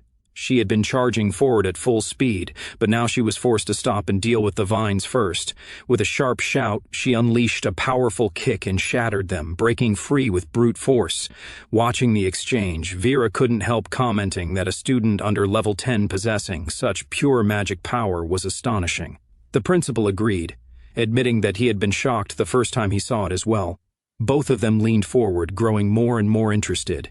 Vera added that even a renowned nature cultivator who had reached level 80 didn't possess magic power as pure as Lin Feng's. She concluded that this child's future achievements would be limitless. As fiery bursts from a ling collided with the restraining vines summoned by Lin Feng, the scene left them genuinely impressed. The principal remarked that such a high-quality seedling was extremely rare and that with proper guidance, his growth would be terrifying. Before he could finish, Vera spoke decisively, saying she had already made up her mind. She wanted to take Lin Feng as her teacher. She repeated herself to be absolutely clear. The principal nodded at first, saying it wouldn't be bad if she became his teacher, then suddenly froze. Something felt very wrong. He turned to her slowly and asked if she had said that backward. Vera calmly replied that she hadn't misspoken. She meant exactly what she said. She wanted to take Lin Feng as her teacher. The principal stared at her in disbelief and demanded to know whether her brain had been burned by the demon clan. Vera replied that even if it had been burned, she would still make the same decision. She was clearly far too impressed by Lin Feng and perhaps wanted something more than just a teacher-student relationship. At the extraordinary Academy freshman drill grounds, a high-speed, fierce battle was underway. Both fighters were going all out, their power clashing again and again. Lin Feng thought to himself that he had already shown enough strength. He figured if he pretended to weaken and admitted defeat now, everything would go exactly according to his plan. But suddenly, a voice called out from behind, warning him that if he kept slacking off, the academy would take back the land in the west of the city and give it to someone else. Hearing that, Lin Feng's expression shifted instantly. This is bad, he thought. He couldn't allow that to happen. Taking back the land was absolutely unacceptable. Even the woman fighting him noticed the shift. Just moments ago he had been defending passively, but now his aura had completely changed. He was no longer holding back. Green, plant-like energy began flowing through his body as he channeled it into his hand. The woman braced herself, gathering flames to form a massive fireball. She launched it straight toward him without hesitation. Lin Feng stepped forward and punched right through the attack, shattering the flames instantly. He told her to take his serious punch. As the attack rushed toward her, fear flashed through her mind. She could feel just how terrifying the power behind it was. Lin Feng then calmly told her she should just let him win. The spectators were completely shocked. One of them remarked that Lin Feng, the so-called farmer, had been hiding his true strength all along. Another added that, compared to him, they looked like the real farmers. The woman examined herself and admitted that this level of control over nature was terrifying. She said it was like commanding power as easily as moving one's own fingers, something close to the origin itself. The result was announced. Lin Feng was declared the winner. She acknowledged her defeat sincerely, saying she accepted it wholeheartedly. Lin Feng responded humbly, saying that she was the truly strong one and that he only had a bit more raw strength. Inside, however, he dwelled on how close he had come to losing that land. Just then, the teacher stepped forward and praised him, saying that this was more like it. Lin Feng thanked him, and the principal told him to keep working hard, adding that he looked forward to seeing how far Lin Feng would go. However, as the principal walked away, Lin Feng's thoughts took a darker turn. Inside his mind, he cursed the old man, thinking that threatening him with the land was crossing the line. He silently swore that he would find a way to get back at him sooner or later. As he went about his day, that thought played on repeat in his head. The more he thought about it, the more annoyed he became. Just then, a woman approached him and politely asked if he could guide her in cultivation. Lin Feng was taken aback. He asked her if she was serious, pointing out that she was a combat-type cultivator asking a farmer for guidance. She introduced herself as Vera and said they had never met before, but she had witnessed his match. She explained that his use of natural mana was flawless, full of vitality and life, and unlike anything she had ever seen. She admitted that she had been stuck at her current realm for a long time and felt that his path might give her some insight. Lin Feng felt a bit embarrassed by the praise, though he couldn't deny it felt good. He asked if she was also a nature-type cultivator, mentioning that the academy's nature instructors were still away on the battlefield. He added that he was just a farmer and didn't really have anything to teach. Vera quickly responded that skill mattered more than status. She said she didn't need to formally become his disciple. She only wished to observe him occasionally, even if it was just watching him work in the fields. Feeling his natural aura up close would be enough for her, she said. Then she bowed deeply. Seeing her bow like that made Lin Feng panic internally. He thought that this was bad, very bad. If people found out what he was really growing in his fields, it would cause huge trouble. He immediately tried to refuse, insisting that he was only a farmer with brute strength and truly had nothing to teach. At that moment, the principal stepped in and told him to agree, saying that she was being sincere and that he should do it for his sake. He then leaned closer and whispered something into Lin Feng's ear. Hearing those words, Lin Feng froze again. Whatever the principal had said clearly hit a nerve, and he muttered that it really wasn't a good idea. But before he could object further, the matter was settled. Vera immediately thanked him excitedly, saying she would be very careful not to disturb him. She asked if she could start right away, even offering to go with him immediately. Seeing how eager she was, and remembering what the principal had whispered, Lin Feng could only sigh inwardly. Realizing he had once again been pushed into something troublesome, he told her it was up to her and mentioned that his place was on the west side of the city. Not long after, at the West City Training Wasteland greenhouse outskirts, Vera could be seen busily moving around, helping out wherever she could. She kept asking if there was anything she could do. Watching her, Lin Feng thought that her attitude was at least sincere. Still, he reminded himself that he absolutely could not let her see what was really growing inside the greenhouse. As Vera wandered around, she examined the crops and commented that she would first get familiar with the surroundings. Lin Feng told her to just take a look around the outside for now, explaining that he was busy tending to newly bred seedlings and that they required special care. While observing the plants, Vera's eyes gradually widened. She realized that the crops had all been nourished by extremely pure natural mana. They weren't ordinary at all, but high-grade plants with temporary, attribute-boosting effects. She couldn't help but say that Linfo was making her more and more curious. An hour passed and she was still examining the crops. The more she looked, the more unbelievable it felt. Finally, she asked if there was something wrong with the soil. Lin Feng casually replied that it was just ordinary soil. Vera was shocked and asked if he really hadn't used any mana crystals or elemental fertilizer. He answered honestly, saying that he had thought about it before, but those things were far too expensive for him. With his limited funds, he simply couldn't afford them. Vera stared at the crops again and muttered that they looked like they were slightly undernourished, yet somehow still thriving. Inside, she couldn't help but think that Lin Feng's natural mana was far beyond normal. If that was the case, maybe she could help him instead. She then mentioned that the academy had a regulation allowing students to exchange dungeon materials for special items at the academy warehouse. Hearing that, Lin Feng's interest was immediately piqued. He grabbed her by the shoulders and asked if what she said was true. Vera nodded and explained that, for example, the level 10 dungeon in Storm Academy, the Gloom Forest, had a boss called the Shadowfall Cobalt Chieftain. Its drop could be exchanged for a bottle of Earth Pulse. However, she added that level 10 dungeons were extremely dangerous and usually required a full team of 5 to challenge safely. She confirmed that the regulation was real, although it was going to be cancelled soon. Hearing that, Lin Feng immediately clenched his fists in excitement and said that this was perfect. He added that there was no time to waste and that he would head there right away. Vera was stunned by his reaction. She quietly thought that perhaps only someone with such a pure and straightforward heart could nurture such pure natural mana. Soon after, Lin Feng arrived at the entrance of the level 10 dungeon Gloom Forest. Few guards were standing at the gate. When they saw him approaching, one of them scoffed and asked what that farmer-looking guy was doing there, wondering if he had come to dig wild vegetables in the dungeon. Another guard laughed and pointed out that he was even carrying a hoe. Someone else recognized him and mentioned that he was the freshman named Linfo, only level 8, and questioned whether he had lost his mind trying to challenge a level 10 dungeon alone. Linf calmly took out his identification and handed it over, saying that he wanted to apply for a solo entry into Gloom Forest.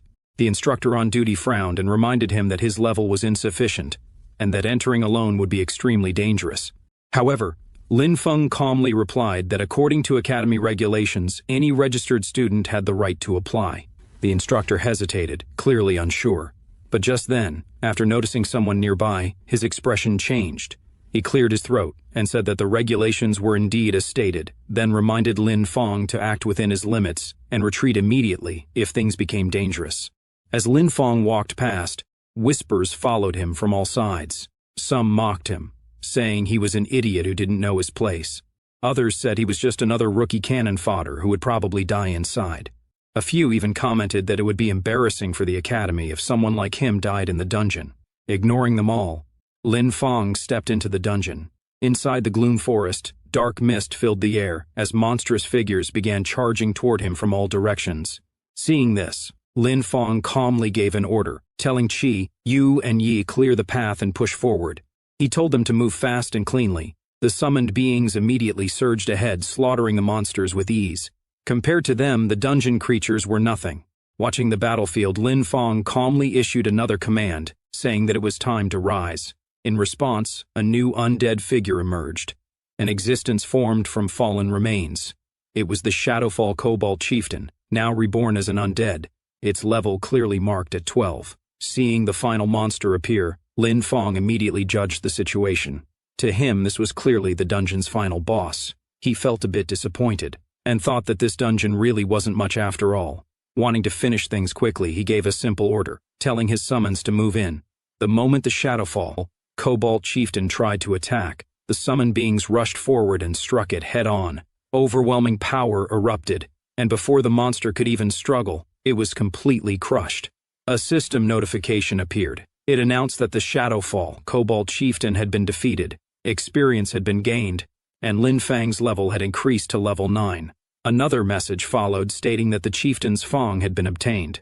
Immediately after, a new notification appeared stating that the target could not be converted into an undead due to insufficient summoner level. Conversion failed. Seeing this, Lin Feng felt a slight sense of regret. He realized that his current level was still too low to summon such a powerful undead. Still, he wasn't too bothered. The main objective had already been completed. He glanced at the Feng in his possession and thought that since the item was secured, it was time to head back and exchange it for fertilizer. With that, he exited the dungeon. Outside the entrance, the same group of people were still gathered. Vera was among them. Someone beside her was saying that the frontline forces were already under pressure and that resources were limited, questioning whether it was really appropriate to exchange such valuable materials. Vera calmly responded that it wouldn't affect the front lines, explaining that what was being exchanged was fertilizer meant specifically for nature-type cultivators. The person hesitated but eventually admitted that they did have a decent stock of that material. At that moment, a system announcement echoed through the area. It declared that the first ever solo clear of the Gloom Forest dungeon had been achieved, naming Lin Feng as the clearer. The evaluation was listed as SS, and the reward was announced: 1 heroic spirit fragment. The crowd immediately erupted. Some people shouted in disbelief, saying that the heroic spirit fragment was an incredibly rare item capable of strengthening the soul and enhancing class potential. Others accused him of cheating, claiming that there was no way a level 8 student could solo a level 10 dungeon and receive an SS evaluation. Several people demanded a strict investigation, insisting that the academy reclaim the reward, especially the heroic spirit fragment. They argued that someone like him did not deserve it. Listening to all the noise, Vera could only sigh. She admitted that she had expected him to struggle at least a little, but she never imagined he would clear the dungeon in one go. Meanwhile, Lin Feng glanced around at the hostile gazes directed toward him. He felt a bit helpless, thinking that trouble always seemed to follow him no matter where he went. Still, he didn't dwell on it for long. In the end, all he wanted was to keep moving forward. At the entrance to the level 10 dungeon, Gloom Forest, everyone was looking at Lin Feng with suspicious eyes. He honestly couldn't understand why people always had to act like this. He was just a farmer who liked farming. What was so wrong with that? He calmly stepped forward and told the teacher that according to academy rules, he was there to exchange his rewards for resources. Before the teacher could respond, a guard behind him sneered and said that Lin Feng's rewards had been obtained illicitly and should be confiscated. The teacher immediately refuted that claim, stating that the rewards were issued directly by the dungeon system and that the academy had no authority to seize them. The man clearly wasn't satisfied and said that he was willing to initiate a resource wager instead. Several others nearby showed interest, clearly having waited for an opportunity like this. Lin Feng asked what a resource wager was supposed to be. The man explained that it was a winner-takes-all bet where the victor would gain both parties' rewards while the loser would lose everything. Someone else added that it would be a dungeon speedrun supervised by academy teachers to see who could clear it faster. The teacher turned to Lin Fong and asked whether he was willing to accept the wager. Lin Fong thought for a moment before saying that there was no benefit in it for him, and that it sounded boring. He asked why he should even bother. Hearing that the man grew visibly frustrated, gritting his teeth, he said that he would add a lamp of nature blueprint to the wager. At that, Lin Fong fell silent. Vera immediately leaned closer and whispered urgently, telling him that he absolutely had to get that blueprint. She explained that the lamp of nature was a growth-type magic tool exclusive to the nature department. A blueprint could only be used once, making it extremely rare. Its effects included significantly shortening crop growth cycles without any side effects, making it the perfect tool for someone who truly loved farming. After hearing this, Lin Fong could no longer ignore the offer. Seeing his reaction, the man smirked and stepped closer, mockingly asking if the hillbilly was done thinking yet and whether he dared to accept the bet. At the same time, unseen by Lin Fong, messages were flashing on the man's communicator. Someone reported that Lin Fong had come out of the dungeon. Another message came back telling him to stall Lin Fong at all costs. When the man asked what to do if Lin Fong ignored him, the reply was clear: use resources to bait him. Put the lamp of nature blueprint on the line. The man hesitated for a moment, noting that the blueprint was the foundation of his family's rise, but eventually agreed to go through with it. Meanwhile, Lin Fong was thinking things through carefully. He knew that his necromancer abilities could not be exposed. However, if it was just a speedrun with a supervising teacher, he figured he could hide most of it without too much trouble. More importantly, the lamp of nature was simply too valuable to pass up. For what he planned to do next, it was a perfect fit, one that would greatly accelerate his progress. With that thought in mind, his decision was already made. Lin Fong finally nodded and said that he accepted. The other guy immediately burst out laughing, saying that this was perfect. He added that with a teacher supervising, Lin Fong would be exposed very soon.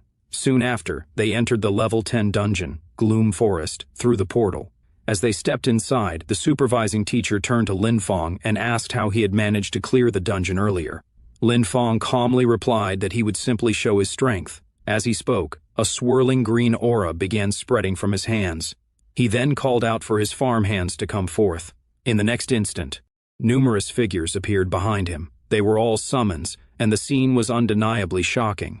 The teacher was slightly stunned. The summoning speed was incredibly fast, and the quality of the summoned troops looked extremely high. From the teacher's perspective, this was a perfect opportunity to observe exactly how Lin Fong had managed to solo clear the dungeon. Even he couldn't help feeling excited as the dense green aura filled the surroundings and plant-based summons continued forming one after another. Then Lin Fong gave a simple command, telling them to attack with full force. Almost immediately, monsters began rushing toward them. The plant summons surged forward and unleashed their power, crushing the incoming wolves one after another. Green explosions erupted everywhere as the monsters were completely wiped out. The scale of destruction was overwhelming, yet it conveniently helped Lin Fong keep his true secrets hidden. The summons didn't stop there. They continued advancing, unleashing even more magic and leaving no monsters alive in their wake. Seeing this, the teacher couldn't hide his shock. He realized that it had taken less than a minute to completely wipe out a Cobalt patrol squad of the same level. The power on display was terrifying. He couldn't help but wonder if this was the result of a special class. Lin Fong then calmly reported that the Cobalt patrol squad had been cleared, and that they were moving on to the boss room. As they advanced deeper, a dark aura began spreading through the forest. From within it, an even more sinister presence emerged, roaring as it appeared. Lin Fong remained calm and gave another order, telling Zia to raise the shield and advance while the others followed closely behind. He added that if any kobolds attempted to flank them, they were to strike without mercy. Once again, green energy surged forward in powerful waves, repeatedly obliterating the monsters in their path. When the boss monster finally charged in with a massive attack, the summons braced themselves. Since they were formed from aura, the damage they took was minimal. They immediately counterattacked. The combined strike sent the monster flying backward, crashing into the surroundings and filling the area with debris, smoke, and chaos. The teacher was completely shaken. Inside his mind, he felt that someone with this level of combat potential absolutely had to be reported to the principal immediately. Not a single second could be wasted. The boss monster lay smashed into the ground as green aura continued to surge around Lin Fong. Slowly, the aura began to fade. but the monster remained motionless. The dungeon was clearly about to enter the reward phase, yet the teacher was still struggling to process what he had just witnessed. Lin Fong calmly asked whether he had proven himself now. The teacher answered without hesitation, saying that there was no doubt about it. Lin Fong had more than proven himself. After that, they began heading back. As they walked, the teacher noticed that Lin Fong was not following out of the dungeon, and asked whether he was leaving. Lin Fong replied that having the teacher verify things was already enough. He added that the scenery inside the dungeon was actually quite nice, and that he wanted to look around a bit more. The teacher nodded, waved, and said that he would head out first. He reminded Lin Fong that the dungeon would reset half an hour after being cleared, and told him to keep an eye on the time. As soon as the teacher disappeared through the portal, Lin Fong turned and walked straight toward the fallen boss. He thought about how his level hadn't been high enough earlier, then decided to try again. Dark energy gathered as he activated his ability once more. With a firm command, he ordered the monster to rise. From the shadows, the same boss slowly stood back up, now reborn under his control. Lin Fong had gained a new and extremely powerful summon. Soon after, Lin Fong exited the dungeon. At the entrance, the students who had been doubting him earlier stared in shock. One of them exclaimed that the fierce guy was finally out. Another nervously admitted that he had mocked Lin Fong before, and wondered whether Lin Fong might hold a grudge. Someone else quickly suggested that they all leave together. None of them wanted to stay any longer. The last thing they wanted was to provoke someone like him. The teacher then stepped forward and officially announced that, in the name of Extraordinary Academy, Lin Fong had proven himself. He handed over the rewards and compensation that rightfully belonged to him. As Lin Fong accepted the bag and the blueprint, a faintly smug expression appeared on his face. He wanted everyone watching to understand one thing clearly. This was not someone they should mess with. Inside, he felt genuinely satisfied. Vera then explained to him that after the administrator came out to testify, the guy who had challenged him realized he was in the wrong, dropped the items, and ran off without another word. Lin Fong glanced at the rewards and immediately focused on what mattered most to him. He cheerfully remarked that with fertilizer secured, a full harvest was guaranteed. Before leaving, the teacher added that Lin Fong might also want a recording stone containing footage of the student's performance inside the dungeon. A loud, heavy impact echoed as someone threw a powerful punch straight into a punching bag. The scene shifted to Sun Willow Academy, inside Haru's room. Haru was clearly in a terrible mood. As he continued striking the bag, he kept thinking about Lin Fong, calling him a lowly farmer who had humiliated him again and again. He realized that brute force wouldn't work, and Academy rules couldn't touch Lin Fong either. No matter how he thought about it, neither path would solve the problem. After thinking hard for a long while, an idea finally struck him. He suddenly remembered that Lin Fong was only relying on his nature magic and summons to show off. With that thought in mind, he immediately ordered a letter to be sent to the front lines to his uncle, the Count. As the letter was taken away, Haru added another instruction, telling the messenger to have the Nature Department mentors currently rotating on the battlefield return to the academy as soon as possible. The person delivering the letter hesitated and asked if Haru was planning to use the Nature Department mentors to suppress Lin Fong. Haru answered without hesitation, saying that was exactly the plan. He thought that those old mentors valued purity and strict rules of nature magic above everything else. If they were the ones dealing with Lin Fong, he wanted to see whether Lin Fong could still act so arrogantly. At the same time, back at Extraordinary Academy, the scene shifted to Vera's room. She was repeatedly watching the dungeon recording, unable to look away. As she studied it, she muttered to herself that Lin Fong was simply a monster. In her eyes, his understanding of nature's power had already become instinctual, something far beyond normal comprehension. She briefly considered waiting until tomorrow, but immediately rejected the idea. Instead, she decided to write a letter right away to notify those same old mentors to return as soon as possible. She felt they couldn't afford to waste any more time.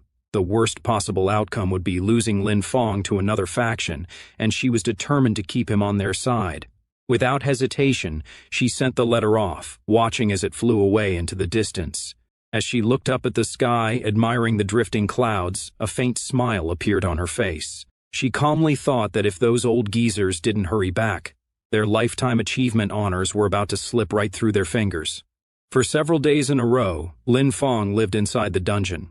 He faced countless beasts, but none of them posed any real threat. He dealt with them effortlessly. One beast fell after another, and Lin Fong stood beside the corpse, calmly scanning his surroundings as the smoke slowly dissipated. Then notifications began to appear. 10 minutes 28 seconds, 10 minutes 29 seconds, 10 minutes 30 seconds, 10 meters 31 seconds, 10 minutes 32 seconds. He was constantly breaking his own records. When Lin Fong finally exited the dungeon, the people outside immediately started commenting. One person said that he had solo cleared it again and was still this fast, treating the dungeon like his own backyard. Another remarked that he was at it again and wondered how many runs he had done today. Someone else said they hadn't bothered counting anymore and joked that the guy was just insane. Another person scoffed and told everyone to disperse, saying it was boring and that watching him grind dungeons wasn't as entertaining as watching others farm. Lin Fong walked forward, took out his item box and said that he was here to exchange for fertilizer. Brother Chin looked at him and said that student Lin Fang's accumulated credits were already enough to apply for promotion. He added that staying in the lower academy held little meaning for him and suggested that he apply for promotion to the upper academy. Lin Fong thought about it briefly, then said he wanted to be promoted to the upper academy. Chun then explained that the extraordinary academy was divided into upper and lower academies.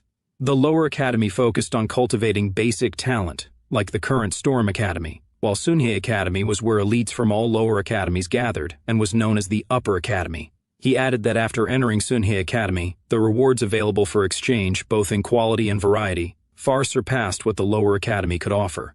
He said that this was exactly where a genius like Lin Fong belonged. Lin Fong silently repeated Sunhye Academy, the upper academy, in his mind. After thinking it through, he said that he understood and thanked the teacher. Later, Lin Fong entered the academy mission hall and stated that he was here to apply for promotion to Sunhye Academy. The receptionist asked for his name, department, and credit voucher. Lin Fong handed over his card, and his status immediately appeared. Lin Fong Nature Department.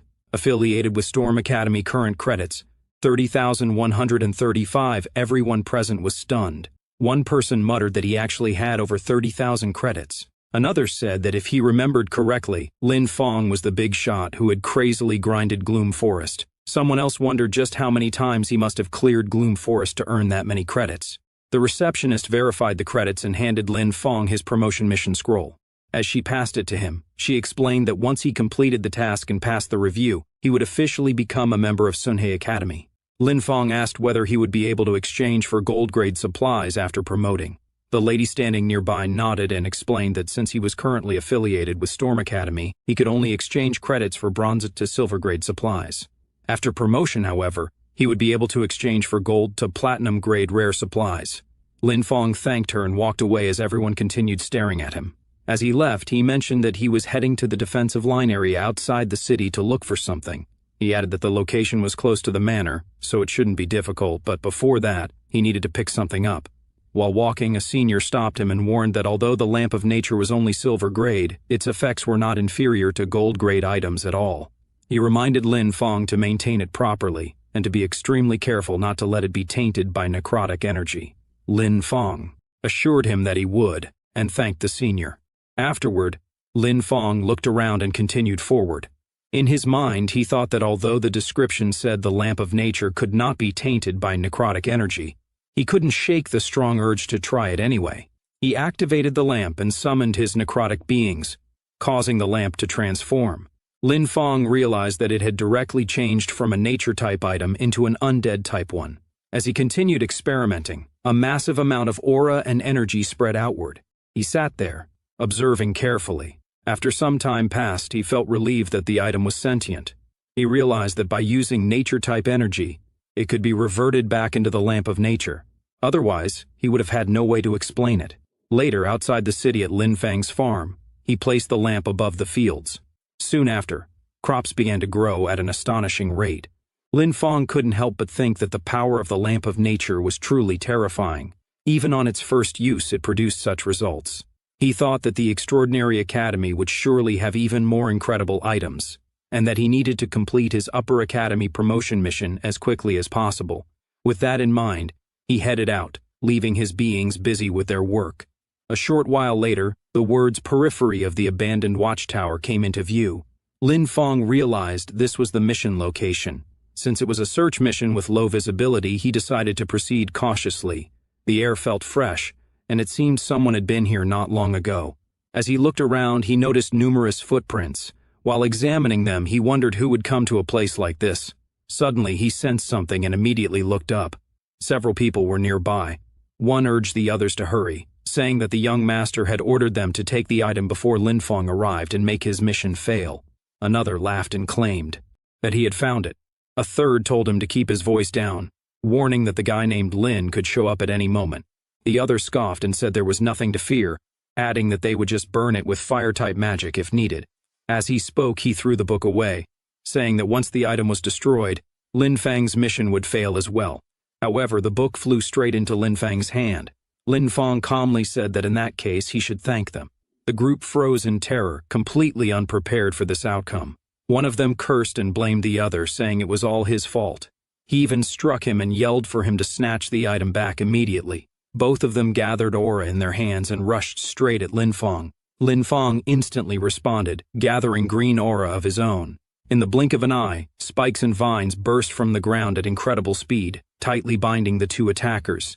They were dragged directly in front of Lin Feng. Lin Feng asked whether they planned to give him an explanation. He even laughed, knowing that once restrained like this, there was nothing they could do. Later, at dusk outside the city farm, Lin Feng thought about Haru. He hadn't expected it to be Haru again. He realized that if this continued, he would be exposed sooner or later and needed to find a solution. At that moment, he noticed one of his necrotic summons holding a red flag and tinkering with it for quite some time. Many of the other summons were nearby, working diligently. Lin Feng watched them for a moment, then smiled and said that it was fully automated and genuinely impressive. Meanwhile, in Haru's room, one of his men reported that they had sent people to search the watchtower. They hadn't found the two men, but traces left by their own people were discovered, making it highly likely that they were already done for. Hearing this, Haru flew into a rage. He slammed his fist into the wall and cursed them as trash, yelling that they couldn't even handle such a small matter. He questioned why he even kept them around or paid them if they were so useless. His anger toward Lin Feng burned even hotter. In his mind, Haru thought that Lin Feng had actually dared to take down his people. He ordered them to contact Shadow Eclipse, telling them to offer the highest price and buy Lin Feng's life. He continued thinking that Lin Feng must have been the one who took Tuka, and that it was time for him to pay. At the Academy Mission Hall, an announcement was made congratulating student Lin Feng on officially becoming a member of Sunhei Academy, expressing hope that Lin Feng would always walk the path of seeking truth. He was handed his new uniform and student nameplate. After receiving everything, Lin Feng thought that with the promotion, he could grind even more credits and obtain more planting supplies. Later, at the level 10 Ding Gloom Forest entrance, Lin Feng handed over his nameplate and requested a solo dungeon entry. The attendant shook his head and said it was no longer possible. Lin Feng asked what was wrong, noting that it had been allowed before. The attendant explained that according to Academy regulations, in order to reserve enough promotion resources and opportunities for lower house students, upper house students were prohibited from challenging level 10 and below low-level dungeons. After hearing this, Lin Feng is both shocked and nervous. He can't believe it, and immediately asks why he can no longer grind dungeons, saying that he had planned to grind a bit more before heading back. As Lin Feng leaves, the man at the entrance thinks to himself that it's a good thing Lin Feng finally left, because if he had stayed any longer, the warehouse would have been completely emptied by that kid. Lin Feng realizes that his most efficient way of grinding supplies is now gone. He starts thinking about what to do next. Just then, someone approaches him and says that he must be the newly promoted junior brother, Lenong. He introduces himself as Ron and explains that after seeing Lin Feng wandering around, he figured Lin Feng might be having trouble finding a suitable mission. Ron adds that their squad has accepted a dangerous collection mission and is currently short one member. Lin Feng finds Ron's appearance a little too coincidental. Ron then asks if he's interested in joining, saying it's a good opportunity to get familiar with the difficulty of upper house dungeons. Lin Feng thinks that he really does need credits to exchange for supplies, and also needs to understand how strict Sunhei Academy truly is. He reasons that if it's just a collection mission, it shouldn't be too problematic. So he agrees and says he'll join them. Ron responds happily and says they should head out immediately. When they arrive at the dungeon entrance, two people are already waiting. Ron introduces them, saying one is the cold-faced Juve and the other is the sore-faced Carter. Ron explains that their objective is to collect moonlight grass deep within the forest. The mission requires 10 stalks, and according to their intelligence, night elves are patrolling the area. He instructs everyone to avoid combat if possible and focus on gathering. Deep inside the shadow woods, They move together and soon discover a patch of moonlight grass. One of them tells the others not to fight over, saying this is exactly what they came for and that he didn't expect the mission to go so smoothly. However, while they are carelessly collecting the grass, dust suddenly rises around them. Flying insect-type monsters swarm in from behind and launch an attack. Ron immediately warns that something is wrong and shouts that it's a night elf patrol squad, telling everyone to prepare for battle. The night elves begin attacking with sticky substances, but Ron manages to deflect the material back at them. He orders everyone to take their positions and tells Lin Fong to use nature magic to harass the enemies, explaining that night elves despise nature magic. Lin Fong responds at once, saying he understands. He releases his nature magic, sending vines spreading in every direction. The vines quickly seize the night elves, catching them completely off guard. They clearly hadn't expected such a method to restrain them. Once several are bound, Lin Fong pulls them together and ties them into a tight knot. Ron and the others immediately attack the remaining night elves, along with those trapped in the knot. After fighting for a while, Ron suddenly shouts that it's bad news and says the enemies are calling for reinforcements. He calls out to Carter and Ube. Ube responds that it's time to start, and Carter acknowledges it as well. Carter begins preparing another type of special magic. The ground suddenly splits open, causing several monsters to fall into the cracks. However, Lin Fong is also put in danger.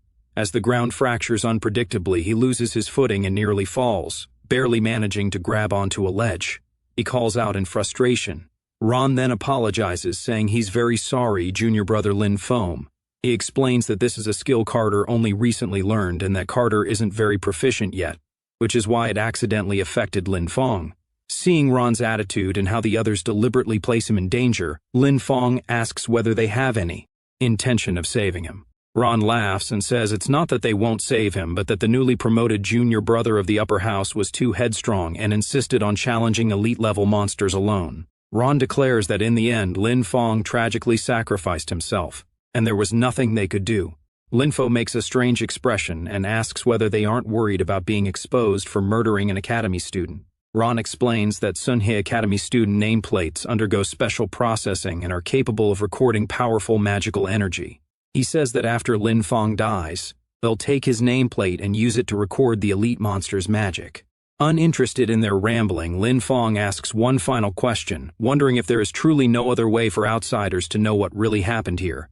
Ron confidently replies that they've done this many times and tells him to trust their professional standards. Lin Fong says he understands. Then he releases his grip on the ledge and appears to fall into the abyss before their eyes. Ron comments that since Lin Fong knew he couldn't resist, he chose to jump down voluntarily to give himself a quick death. But suddenly, Ron senses something is wrong. At the same moment, Lin Fang's voice asks whether they are ready as well. Lin Fong appears above them instead of below, right where they least expect him. Everyone is utterly stunned. Lin Fong calmly tells them to face his legion. Ron immediately panics, repeatedly muttering that this is bad. At the same time, Lin Fong summons his powerful undead minions. Now true panic sets in. They never imagined such an outcome. To them, Lin Fong is an even greater monster than they are. Some of the undead even form a strange, beautiful heart shape before launching their attack. Ron screams in disbelief, shouting that Lin Fong is a necromancer and that this is impossible. Lin Fong coldly asks if this is Ron's final testament. Ron hurriedly tries to negotiate, calling Lin Fong junior brother and saying they can talk this out. He claims there was never any real conflict between them and admits that everything was arranged by Haru. He begs Lin Fong to spare them, saying they know they were wrong. Lin Fong replies that they don't know they were wrong, they only know that they're about to die. Ron desperately adds that Haru always believed Lin Fong killed Tuka and claims he can testify against Haru. Lin Fong shows no interest. He steps forward, squats down, and calmly asks who Tuka is. At first, Ron refuses to answer and turns his head away. Lin Fong then says to forget it, that it doesn't matter, and orders his minions to bury them. A massive surge of aura erupts, and soon everyone is lying motionless on the ground. Even then, Ron curses Lin Fong, saying he hopes Lin Fong dies a miserable death. Lin Fong replies that Ron's good days are just beginning. He orders Ron to rise, and all of them resurrect as undead minions. Lin Fong reflects on whether undead transformed from humanoid creatures naturally possess higher intelligence than other undead. He realizes this may be due to the Night Elves' magic from earlier. He decides he doesn't need to personally deal with the aftermath, but since people have died, It's best to return and report the incident.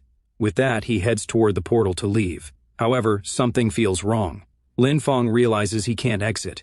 Confused, he stares at the portal until a notification appears, stating that the special item Regret of the Past has taken effect. It explains that before the dungeon is fully cleared, the exit cannot be opened, and that within this dungeon, all of his attributes will be increased to 200%. Suddenly, black energy erupts around him as another presence emerges. Lin Fong is shocked by what he sees. Before him stands a massive creature, a gigantic horse fused with a towering humanoid figure. As Lin Fong watches the new figure preparing a massive attack, he suddenly feels that something serious is about to go down. He immediately summons his undead, thinking it won't be that hard to deal with, and gives the order to attack. His undead charge forward at incredible speed, just as the horse-like figure prepares its weapon. However, the undead are slightly faster and strike first. They deliver one powerful blow after another. The horse-mounted figure struggles to fight back. Soon, the horse becomes frightened, causing the rider to fall. The undead immediately follow up with another flurry of attacks, continuously damaging the fallen figure.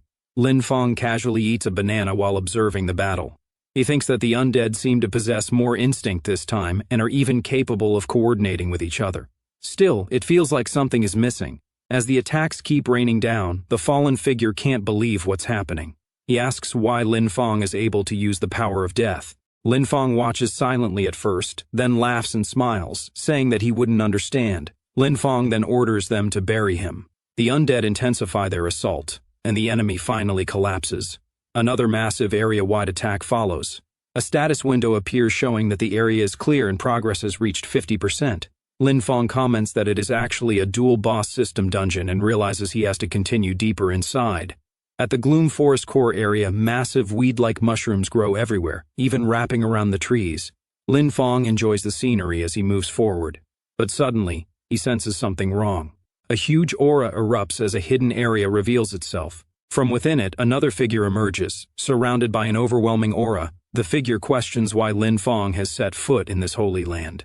Lin Fong responds by asking if the figure can speak human language, adding that if not, he'll start the fight. The figure is revealed as Guardian, Shivius, level 18. She remains silent for a moment, only raising her aura until the entire area is engulfed in red energy. A status window appears in front of Lin Fong, stating that he has entered the combat phase. It explains that the Spore Domain effect is active, causing all non-shadow type units to take 4 erosion damage every 3 seconds, with the decay effect stacking. It also notes that because Lin Fong has the stacked effect Regret of the Past, his undead units regenerate 1 mana per second. Feeling confident, Lin Fong says that this means the undead he summons in this dungeon can maintain themselves without consuming his mana. Lin Fong laughs and says that Regret of the Past is truly a good thing.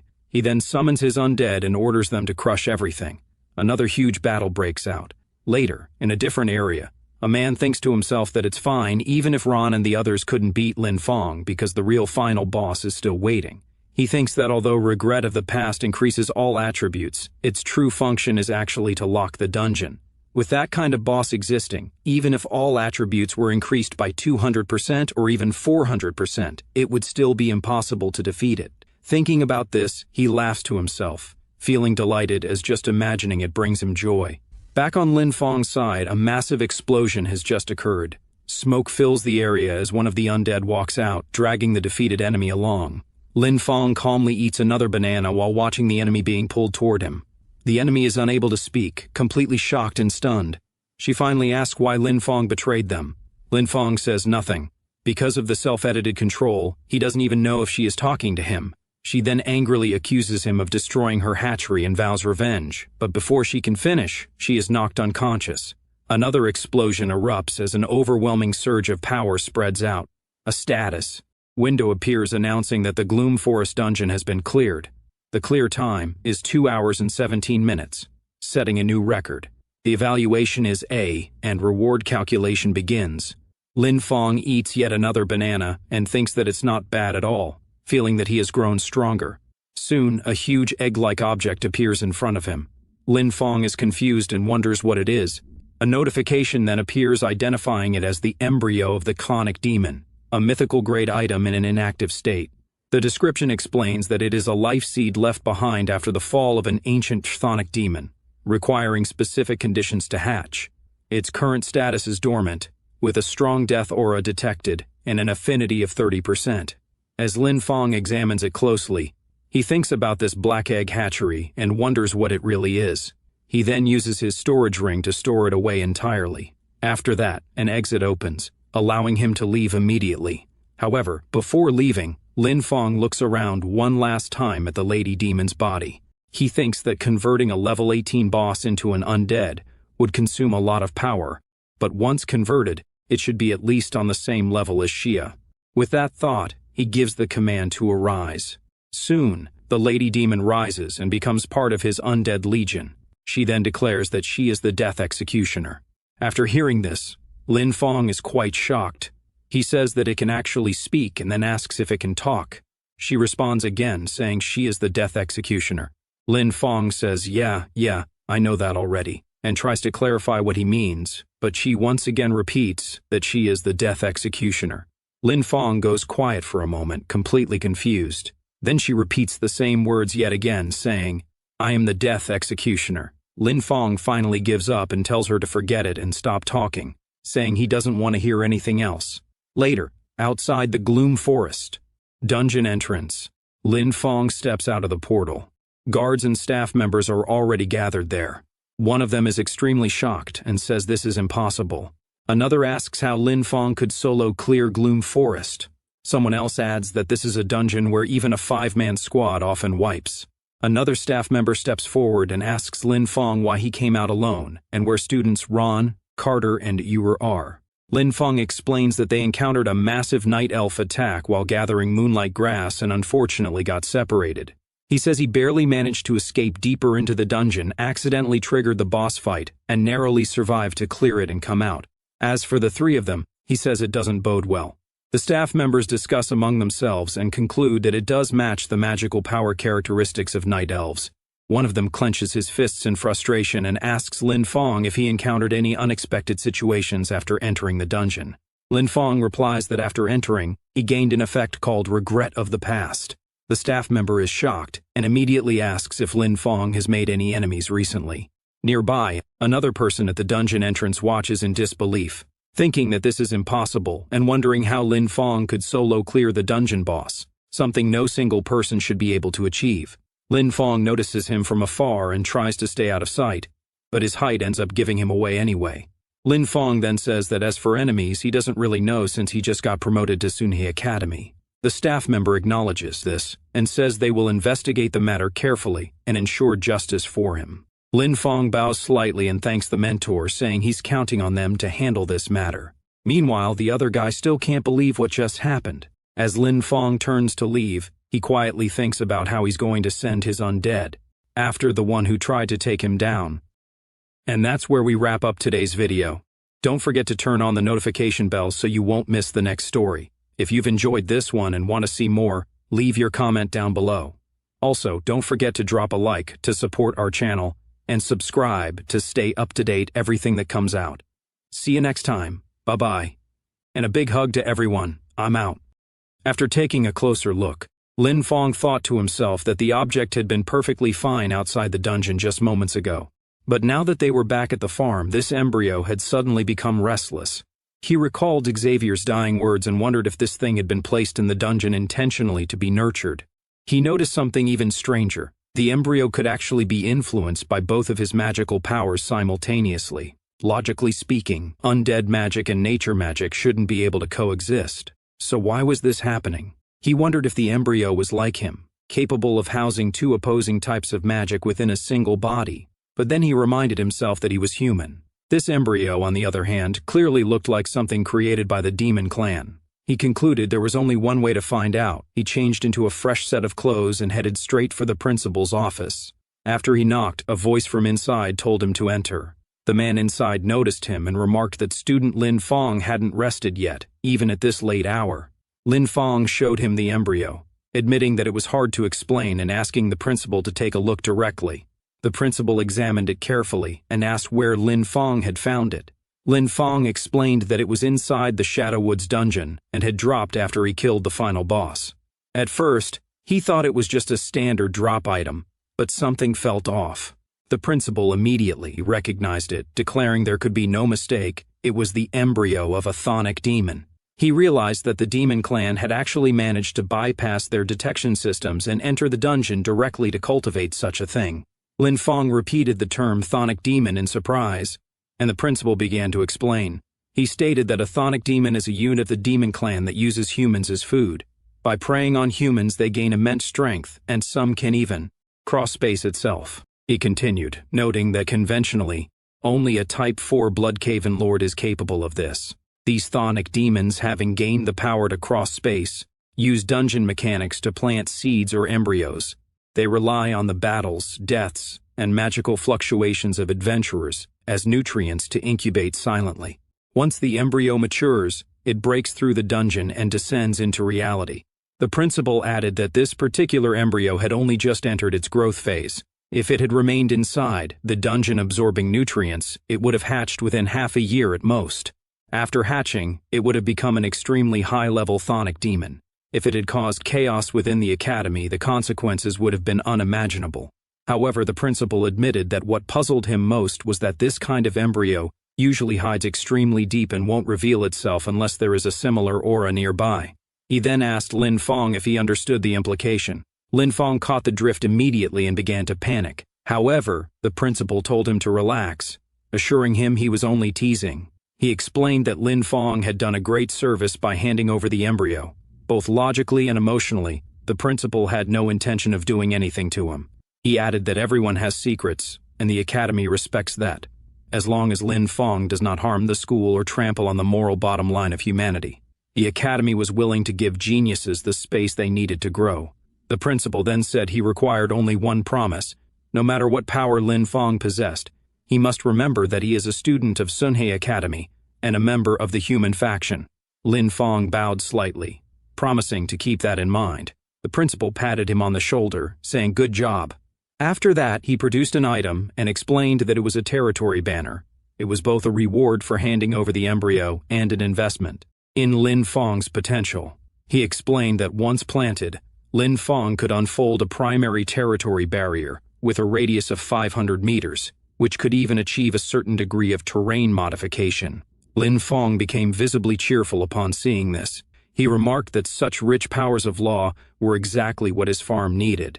The principal then told him that if there was nothing else, he should go back and rest. He would send someone to handle the matter. Lin Fong responded respectfully that he understood. Before Lin Fong left, however, the principal added one more thing. He mentioned that there would be a freshman exchange meeting in the academy auditorium in 3 days and suggested Lin Fong go meet some peers. He also noted that a mentor from the nature department named Sue had submitted a very interesting topic before heading to the front line for duty, something about plant cultivation and hybridization. The term hybridization breeding immediately caught Lin Fong's attention. As he thought about it, he realized that previously, he had simply been gluing undead and plants together. But what if he thoroughly hybridized them instead? Later, back at the farm, he planted the territory banner and observed the surroundings. He noted that after using the banner, the concentration of nature magic in the area was clearly rising. However, the issue of combining the undead and hybridization still felt very difficult to solve. Just then, he sensed something and looked around, wondering if something had happened on Savius's side. Elsewhere, a worn-out man muttered to himself that the pressure was becoming too much. He couldn't even deal with a brat who had just been promoted. He felt he couldn't wait any longer. He worried that investigators at Sunhei Academy had already found clues. If they discovered that Tuka had been taken down by him, it would cause huge trouble. Later, he entered a secret room. Deep below stood a massive demon. Standing before it, he performed a ritual and called out Haru's name. The demon responded, asking why Haru had disturbed him when he had explicitly said not to come unless it was urgent. Haru immediately knelt and prayed, addressing him as the Great Gladiosa and asking for guidance. He explained that an anomaly named Lin Fong was destroying his sowing plans and asked how he should eliminate him. The demon snorted, calling Lin Fong an anomaly and stating that those who delusionally want to change fate will eventually be punished by it. He declared that he would send someone to deal with him. Haru hurriedly thanked the Great Gladiosa and asked him to make it quick, admitting his anxiety. The demon suddenly flew into a rage, roaring at Haru not to order him around like an ant. Haru was blasted backward, sent flying by the massive impact. After crashing down, Haru grit his teeth in frustration, blaming Lin Fong for everything. Later, at the freshman exchange meeting in the academy auditorium, a large crowd had gathered. Lin Feng was present, sitting quietly. He complained internally that this was boring and that he shouldn't have listened to the principal's nonsense. He thought that the time spent at this party would have been better used researching hybridization back at the farm. Even so, he had to admit the food actually tasted pretty good. Suddenly, a guy approached him and called out to student Lin Feng. Lin Feng was slightly surprised that someone had come to talk to him. The guy excitedly said he heard Lin Feng had solo cleared the Shadow Territory dungeon and that it was amazing, asking if he could get some advice. Lin Feng immediately felt that something was off. He noted that everyone else had been avoiding him, yet this person had approached him voluntarily. Lin Feng apologized, claiming he didn't want to talk about it because 3 seniors had died in that dungeon. He even pretended to tear up. The other guy quickly apologized, saying he was sorry for bringing up painful memories and would ask another time. However, as he walked away, the stranger thought to himself that this was the person Lord Gulaudiosa asked him to deal with, and he didn't look like much. Meanwhile, Lin Feng silently watched him leave without saying a word. Elsewhere, Haru lay back, muttering that the Iron Lion Duke, the Nature Department mentor, and Gulaudiosa had all been notified. Even so, he still felt a faint uneasiness in his heart. The feeling grew stronger, and he suddenly shouted, "Who is there?" A strange figure stepped forward. It was Lin Feng, accompanied by one of his undead warriors. Lin Feng calmly asked what number this was. Haru replied that it was 1. Lin Feng nodded and said, "Correct." Then he threw a punch straight into Haru's face, saying he had tolerated him for a long time. It was his reward punch, and he had plenty more on his mind that he wanted to try out. And that's where we wrap up today's video. Don't forget to turn on the notification bell so you won't miss the next story. If you've enjoyed this one and want to see more, leave your comment down below. Also, don't forget to drop a like to support our channel and subscribe to stay up to date everything that comes out. See you next time. Bye-bye. And a big hug to everyone. I'm out and back hard, smashing into the ground as purple energy sparked violently around him. Lin Feng stood there as a dark flame burned in his hand. Injured, Haru lifted his head and stared at Lin Feng, anger flashing in his eyes. As he struggled to get up, his body trembled with the same purple light. Lin Feng watched him without moving. Haru pushed himself up on one arm and demanded to know how Lin Feng had gotten in. Lin Feng stepped forward with his undead floating behind him. He asked Haru if the events in the Gloom Forest dungeon were done by him. Hearing that, Haru clenched his teeth and shook with anger. Purple sparks flickered across his body as he shouted, asking how Lin Feng dared to hit him. Haru's body trembled as dark purple energy wrapped around him. His muscles bulged, veins lit with demonic light, and his fingers curled like claws. In front of him, Lin Feng stood calmly, his summoned undead glowing with the same kind of energy. Haru then bent forward, his back cracking as more energy surged out. Flames of purple rose around him, twisting like living shadows while markings spread across his skin. He raised his head and, with red glowing eyes, used his Demon Clan forbidden technique, flesh sacrifice. His body transformed further, ears sharpening, energy spreading and power overflowing from every limb. He stood tall in his new demonic form, surrounded by swirling flames of purple and black. Seeing that, Lin Feng narrowed his eyes. He recognized the technique immediately and asked sharply if Haru was a spy for the Demon Clan. Hearing Lin Feng call him demonized, Haru only laughed. He declared that he was a devout believer of Gulaudiosa. Hearing this, Lin Feng grew serious. Realizing that Haru was connected to the 7th Demon King, Gulaudiosa, Haru glared fiercely. With purple flames twisting around his body, he shouted with rage, demanding how Lin Feng dared to speak his lord's name so casually. Without warning, he lunged forward, darkness wrapped around his arms as he roared, telling Lin Feng to die. But Lin Feng stood his ground, his undead floating beside him and coming forward, surrounded by swirling violet energy. As Haru charged at full speed to attack, Lin Feng's undead responded instantly. She swung her glowing scythe upward, releasing a crescent slash of bright purple light that blocked Haru's attack. But Haru didn't back down and released more demonic energy, causing the female undead scythe to start cracking. The next second, purple fire erupted from Haru's hand and fell on the female undead scythe, shattering it instantly. The female undead looked at her weapon, which was completely destroyed. Haru's corrosive power was extremely strong. Lin Feng watched her with a serious face. In his mind, he admitted that he had only wanted to test Haru a little, but now things had gotten bad. The female undead created and raised her huge scythe again, releasing huge amounts of necro energy to attack Haru. As that energy hit Haru, he let out a loud roar. Now blue and purple flames burst from his body as he spread his arms wide. He shouted that he had been thinking about how to deal with Linfeng, but he never expected Linfeng to walk right into his hands. Seeing Haru unleash more and more energy, Linfeng also got ready to release his energy as he made up his mind. In his thoughts, he decided that the only way now was to use Haru's distraction and finish the fight as quickly as possible. Haru, covered in blue flames, stood in front of Linfeng. Seeing that, Linfeng hid his hand behind him and used his summoning skill. The next second, several shadowy undead appeared behind Linfeng. They all had sharp ears, dark bodies, and strange glowing flames. They stood like an army at his side, making his presence even more dangerous. Seeing that, Haru was shocked. He immediately recognized that Linfeng was using undead magic. His face twisted with anger as he shouted that Linfeng really was problematic. Tears streamed down Haru's face. As he said, the Tuka sacrifice was not wasted because they had discovered a human genius. While he was lost in thought, one of Linfeng's undead stepped forward and attacked Haru with its huge spear. It moved fast and struck, sending its glowing spear straight toward Haru. That sharp purple spear of energy pierced Haru's chest. Haru fell to the ground before he could understand anything.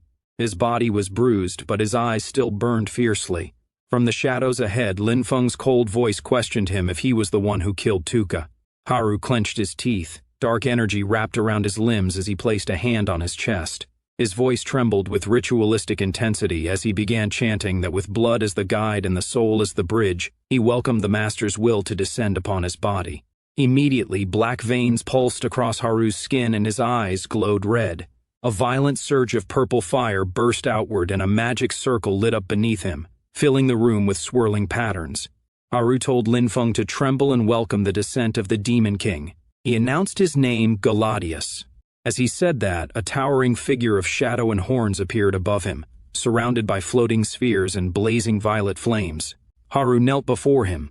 Lowering his head, he addressed the being reverently as Lord Galadius. But before Haru could continue, Galadius punched him, asking how a mere ant dared to call his true name. Injured, Haru sat on the floor, purple flames drifting around him. He looked up with confusion and called him Lord. In front of him, Linfeng stood calmly, and behind him, all of his powerful undead appeared, their glowing forms filling the room. Haru pointed at him and asked his lord to kill him. Linfeng's mage undead came forward and raised his hand, gathering bright purple energy. He attacked the Demon King with an energy beam. Demon King Galadius was surprised to see that Linfeng was a necromancer. He immediately realized that Kui had already been defeated. He then raised his shield, which came out of the ground, to block Linfeng's mage undead's energy beam. But this made Demon King Galadius realize that his summoner was simply too weak, too frail, and because of that, his mana couldn't maintain the defensive formation. Thinking that, he raised his hand toward Haru, holding it in front of him and sucking energy from his body. Before he could understand anything, Demon King Galadius's massive claw descended from above. He screamed in panic, shouting as demon energy ripped through his body. His form twisted, cracking apart under the pressure of the demonic energy. Demon King Galadius absorbed all of his demonic energy. His single red eye glowed fiercely as tendrils of power wrapped around his frame. After Galadius absorbed everything from Haru's body and threw the weakened Haru aside, then with a deep, resonant voice, Demon King Galadius declared that now he could fight Linfeng, the successor of the Necromancer, properly. Linfeng stood quietly. He looked at Demon King Galadius and thought that even if all of his undead fought together, they still wouldn't be strong enough to defeat the Demon King head-on. Charging straight in would only get them all killed. It was not a smart plan. Then he noticed Haru on the ground, who had been drained earlier and lay weak. Then he looked at the glowing magic circle in the aura shining with summoning energy. Seeing this, Linfeng's expression changed. A small smile formed and he thought of a way. Then he raised his voice and called Demon King Galadius a foolish demon clan member, saying that since the demon already knew he was a necromancer, he was surprised that the demon didn't run away. Instead, the demon actually wanted to challenge him. He said that was interesting. The purple flames around Linfeng grew brighter as he lifted his hand. With a sharp gesture, he pointed forward and commanded his undead to attack. Hearing that, Demon King Galadius said that if this was Linfeng's way of provoking him, then so be it. He created a chain made of demonic energy and swung it toward Linfeng, saying he would act as he wished. Seeing that, Linfeng's female undead came forward and spun her staff as circles of light formed around her. A bright defensive wall flashed into existence. Lin Feng's undead mage stepped forward, summoning countless floating bubbles around his body. The bubbles shimmered and formed a protective layer, but they couldn't block Demon King Galadius's attack. They were sent flying. Demon King Galadius looked at them with disdain. He mocked them, saying they were so weak that he was beginning to doubt how Lin Feng even handled He Kui. With the second attack, Demon King Galadius completely destroyed Lin Feng's undead, shattering them instantly. After destroying Lin Feng's undead, Demon King Galadius grabbed Lin Feng and lifted him into the air, saying that before Lin Feng died, he would allow him to say his last words. Demon King Galadius called Lin Feng a pitiful successor and said he did not understand the power of the undead at all. But suddenly Lin Feng smiled. He said that it was actually Demon King Galadius who didn't understand the power of the undead. Lin Feng pointed past Demon King Galadius to where his undead servant hovered, clutching Haru's limp head. He explained that he had just noticed a crucial detail. When Demon King Galadius appeared, he drained Haru's mana but did not kill him. He also noted that the mana fueling the summoning formation had decreased significantly. Hearing this, the undead creature's eyes widened in shock. Lin Feng freed himself from the Demon King, telling him that his summoning still had limitations. As he spoke, Demon King Galadius's body started to weaken. Lin Feng, standing below, smirked slightly and told him that his guess had been right all along. Demon King Galadius roared in rage, shouting that he wouldn't let Lin Feng go, but as he spoke, his massive body erupted with energy, and pieces of his form began to scatter apart. Light burst outward as the Demon King's body cracked and dissolved into fragments, leaving only fading traces in the air. Once the chaos settled, Lin Feng was left alone, standing on the shattered ground. He lifted a hand to the back of his head and gave a relaxed smile, telling Demon King Galadius that he would be waiting. Not far away, some officers noticed the explosion and rushed toward the scene. One of them shouted in alarm, telling the others to go check what happened. Lin Feng turned his head slightly as he heard their voices. His eyes widened as he looked toward the approaching figures, the faint purple sparks around him flickering in the dark. Without a second thought, Lin Feng ran from the scene, muttering, "This was not good." By dawn, he arrived at his farm outside the city. He walked forward slowly, the sunlight falling on him. He thought to himself that his mana was almost gone, and that he had barely escaped in time. He raised his fist slightly and reflected that if he hadn't won his final gamble, he would have been finished. Thinking all that, he walked toward his room. But suddenly, a crack appeared in the barrier around his farm. Lin Feng stopped and turned his head sharply, asking who it was. Just then, a blond man smashed through the barrier and landed in front of him. When Lin Feng saw the intruder, he immediately recognized him. It was the same blond man whom Lin Feng had met at the student gathering, the one whom Demon King Galadius had sent to kill Lin Feng. The blond man slowly walked forward, a sword hanging on his back. His face looked annoyed. He told Lin Feng that he had been enjoying a mission where he was killing freely, but his lord had suddenly stopped him. Because of that, he was in a very bad mood. He pulled out his sword with a grin and asked Lin Feng if he could just stand there and let him kill him. Hearing that, Lin Feng didn't flinch. He raised his hand slightly and calmly told all his undead to come out. He waved his hand again, expecting his undead to appear, but nothing happened. His expression changed to shock. He realized his mana was completely empty from the last fight. His body was in a mana vacuum, and he couldn't summon anything right now. In his eyes, he saw the reflection of the blond man rushing at him at full speed, sword ready to strike. The blond man leaped forward like a bullet, swinging his blade toward Lin Feng as the attack exploded with force. On Lin Feng's farm, the blond attacker rushed forward with a wide swing of his weapon.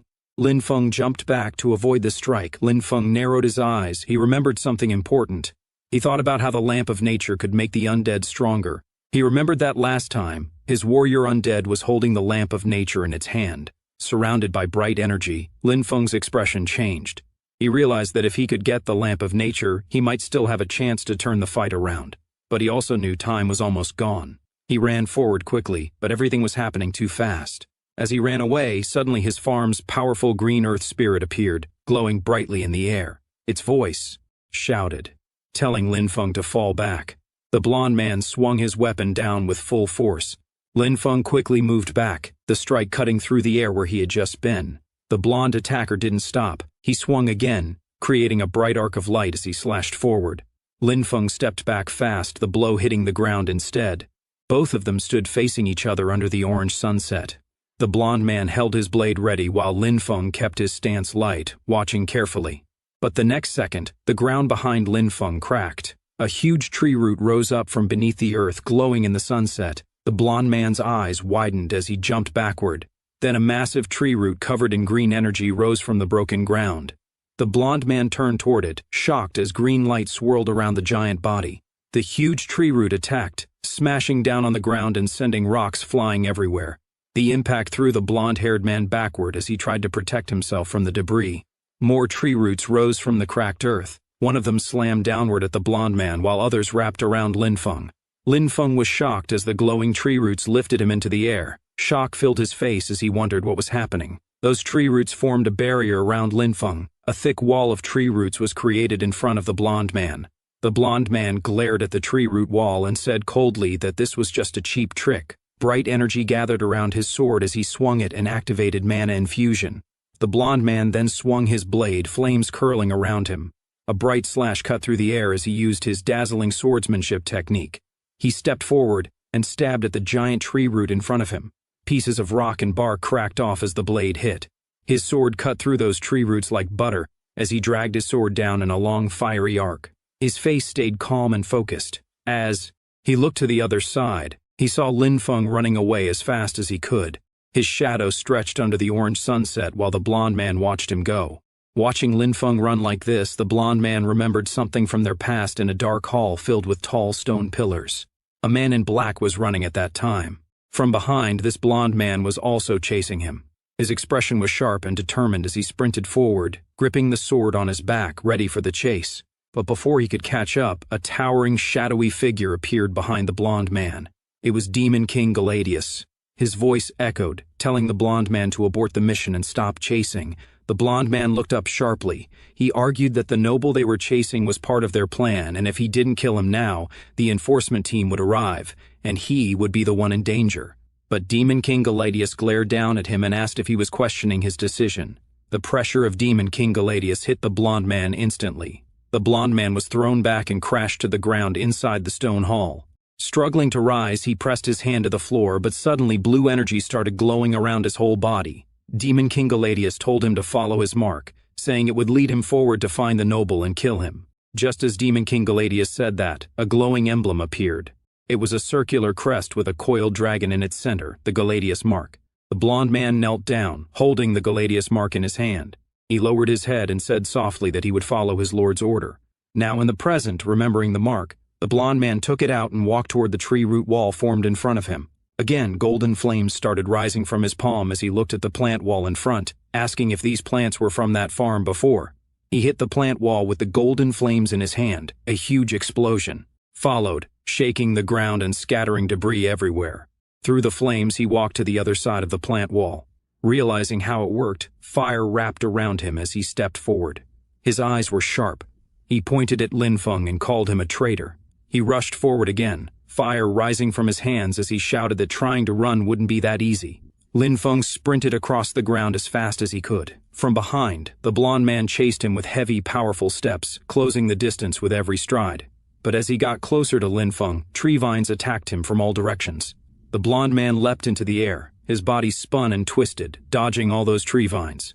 Lin Feng kept running away in fear, but the blond fighter was already midair behind him, sword drawn and ready to strike. Suddenly, the blond man jumped and with powerful force grabbed Lin Feng and yanked him downward. His body smashed helplessly onto the ground as debris floated around him. The blond man landed on the ground with a sharp smile. He looked at Lin Feng and said coldly that it was over. Under the burning sunset, the blond man raised his sword high above his head. His stance showed that he was ready to bring Lin Feng down with full force, ending the chase once and for all. But Lin Feng looked straight at the blond man with a calm, confident smile and said, "It really is over." Lin Feng had already secured the lamp of nature. The glowing crystal of the lamp floated above his hand, shining with bright light as Lin Feng tried to activate it. Green energy wrapped around it. Facing Lin Feng, the blond man held his sword up, ready to end him. However, the lamp of nature didn't activate completely. Seeing that, Lin Feng was shocked, wondering if a necromancer's mana alone wasn't enough to activate the lamp. Lin Feng froze in shock. But then he used his nature energy, deciding he didn't care anymore, and demanded the crystal light up for him. Just as he poured in his nature mana, green flames suddenly burst out, and the lamp of nature shone even brighter. Lin Feng immediately used its power to push back the blonde man. The blonde man's eyes widened in shock as the glowing light reflected on his face. Lin Feng then stood up, his body glowing softly as the lamp of nature floated in his hand. The next second, Lin Feng's whole farmland exploded with a wave of energy. The ground shook as the entire area was filled with nature energy. Green vines broke through the earth and quickly spread across the area. They wrapped around trees and buildings, moving like living snakes. The blonde man turned and saw the vines heading straight toward him. Before he could react, they wrapped around his arms and legs, holding him tightly. He glared at those green vines with anger, shouting in rage. He yelled that Lin Feng was a disgusting nature type. He struggled as the glowing vines tightened around his body. The blonde man used all his power and broke free from the vines by tearing them apart. Just as he fell to the ground, he took out his Gladius mark. Purple energy covered his whole body and soared as he activated its full power. The Gladius mark released huge amounts of demon energy, which the blonde man absorbed and released into the surroundings. The blonde man moved with lightning speed, attacking Lin Feng from all directions with his sword. Seeing him coming, Lin Feng stepped forward and used the lamp of nature, releasing huge amounts of nature energy. Using all that natural energy, Lin Feng finally summoned his undead spirit, his warrior undead, Ai Kuai. The original Necromancer appeared in front of Lin Feng, but he wasn't in his purple undead form. His whole body was covered by leaves and vines as he appeared in his human form. Just as he appeared, he used nature energy to block the blonde man's multiple sword strikes. The blonde man used his demonic energy to push He Kui back with full power, but it was no use. On top of that, the blonde man's sword shattered completely. Ai Kui, covered in vines, stepped forward through the dust. His eyes were sharp as more green power gathered around his arms. Seeing him, the blonde man's eyes widened in shock. He recognized Lin Feng's undead and asked if He Kui was dead. But He Kui didn't say anything and just stood with green flames dancing around him, ready for the next strike. Lin Feng, surrounded by glowing green energy, looked forward with a calm face. He gave a cold order to his undead, telling it to kill the blonde man. At his command, Hai Kui, with leaf-like vines around his body, rushed forward. His arms swung out, green fire trailing behind him as he grabbed the blonde man and dragged him along. The blonde man's eyes widened in shock. He shouted, telling Hai Kui that they were allies. But before he could finish, a violent impact followed. A huge splash of blood burst across the scene. The man He Kui had grabbed was smashed brutally. His broken body fell to the ground, blood leaking from it as green flames burned around him. After killing the blonde man, Lin Feng fell to his knees and coughed weakly. He was completely exhausted. The next second, Lin Feng lay on the ground as the glowing green flame started to fade from his body. He looked helpless and told He Kui that he was done for. In the next moment, he collapsed completely, falling over with no strength left. His body hit the ground hard. The lamp of nature crystal floated nearby, completely drained of its power. Ai Kui stood beside Lin Feng, watching him with a calm expression. He let out a slow breath, seeing that Lin Feng was just unconscious. Then Hai Kui's body started to change. Purple flames wrapped around him, climbing across his skin. His green vine-like armor shifted and disappeared under the rising dark energy. His entire form transformed. Black flame-shaped markings spread across his chest and arms. Purple fire swirled around him as his muscles tightened and his eyes sharpened. He completely transformed into his undead form. After the complete transformation of Hai Kui, his body suddenly shone brightly. Then pieces of his body began to break away. In the next moment, the purple shell covering him shattered into small fragments, and the undead aura around him faded completely, leaving nothing behind. The scene then shifted to a peaceful landscape. A bright valley stretched between distant mountains covered in green fields and forests. In that green field, someone waved flags in the distance. The flags carried the symbol of a lion's head. It was a group of armored knights riding in formation, their white horses marching proudly. Behind them, a decorated royal carriage traveled along the road. Inside the carriage, 3 people sat together, one in blue clothing, one with long red hair, and another dressed in dark attire. The carriage moved steadily as sunlight shone over the land. Inside the moving carriage, the red-haired warrior sat with a serious face. His armor reflected the sunlight coming through the window. Across from him, the older man with long brown hair and a beard looked at him calmly, waiting for him to speak. But a quiet moment passed between them. The red-haired warrior lowered his eyes as if thinking about something difficult. The older man watched him closely, also not saying a word. Then the older man turned his head toward the window. The bright sky and green mountains outside caught his attention as the carriage continued forward. But suddenly, a glowing green energy appeared outside, swirling around the trees that surrounded a wooden building hidden within the forest. As it appeared, the whole carriage shook violently, shocking the people sitting inside. All three looked ahead with tense expressions. The carriage suddenly shook again as something dark hit its roof. The impact made the whole vehicle jolt. Then from the carriage, bright streaks of energy shot across the sky, rushing past the moving vehicle. The horses kept running, but the disturbance was impossible to ignore. Inside, the red-haired man noticed it first. His eyes widened in surprise, and he leaned forward sharply. A knight stopped the carriage and bowed beside the window. The red-haired man and a blue-haired girl looked out from inside, watching him closely. After hearing what that knight said, the red-haired man sat back on the seat. His expression was calm but thoughtful as he stared ahead, thinking about what had just happened. At dawn, golden sunlight washed over Linfeng's farmland. Thick green vines erupted from the earth, tearing through the property and leaving nothing but scattered debris and settling dust in their wake. Suddenly, streaks of white light blitzed into the area. It was the same group from the carriage, touching down at the edge of the ruined fields. A man with long brown hair stepped forward, his silhouette framed by a lingering, radiant glow. His expression was dead serious as he surveyed the devastation. "Pure nature magic," he murmured in awe. Behind him, the others fanned out to inspect the massive vines, crouching beside the thickest stalks. "It's hard to believe an expert this powerful was hiding out in a remote place like this," one of his men remarked. Another chuckled. "I'd gladly step down and let them be the dean of the nature department if I could wield magic this pure." A younger member of the group studied the cratered ground and the eerie floating stones. "Looks like a clash with the demon clan," he pointed out. Just then, the brown-haired man spotted Linfeng sprawled out unconscious in the dirt, the lamp of nature lying right beside him. He hurried over and looked down at the boy.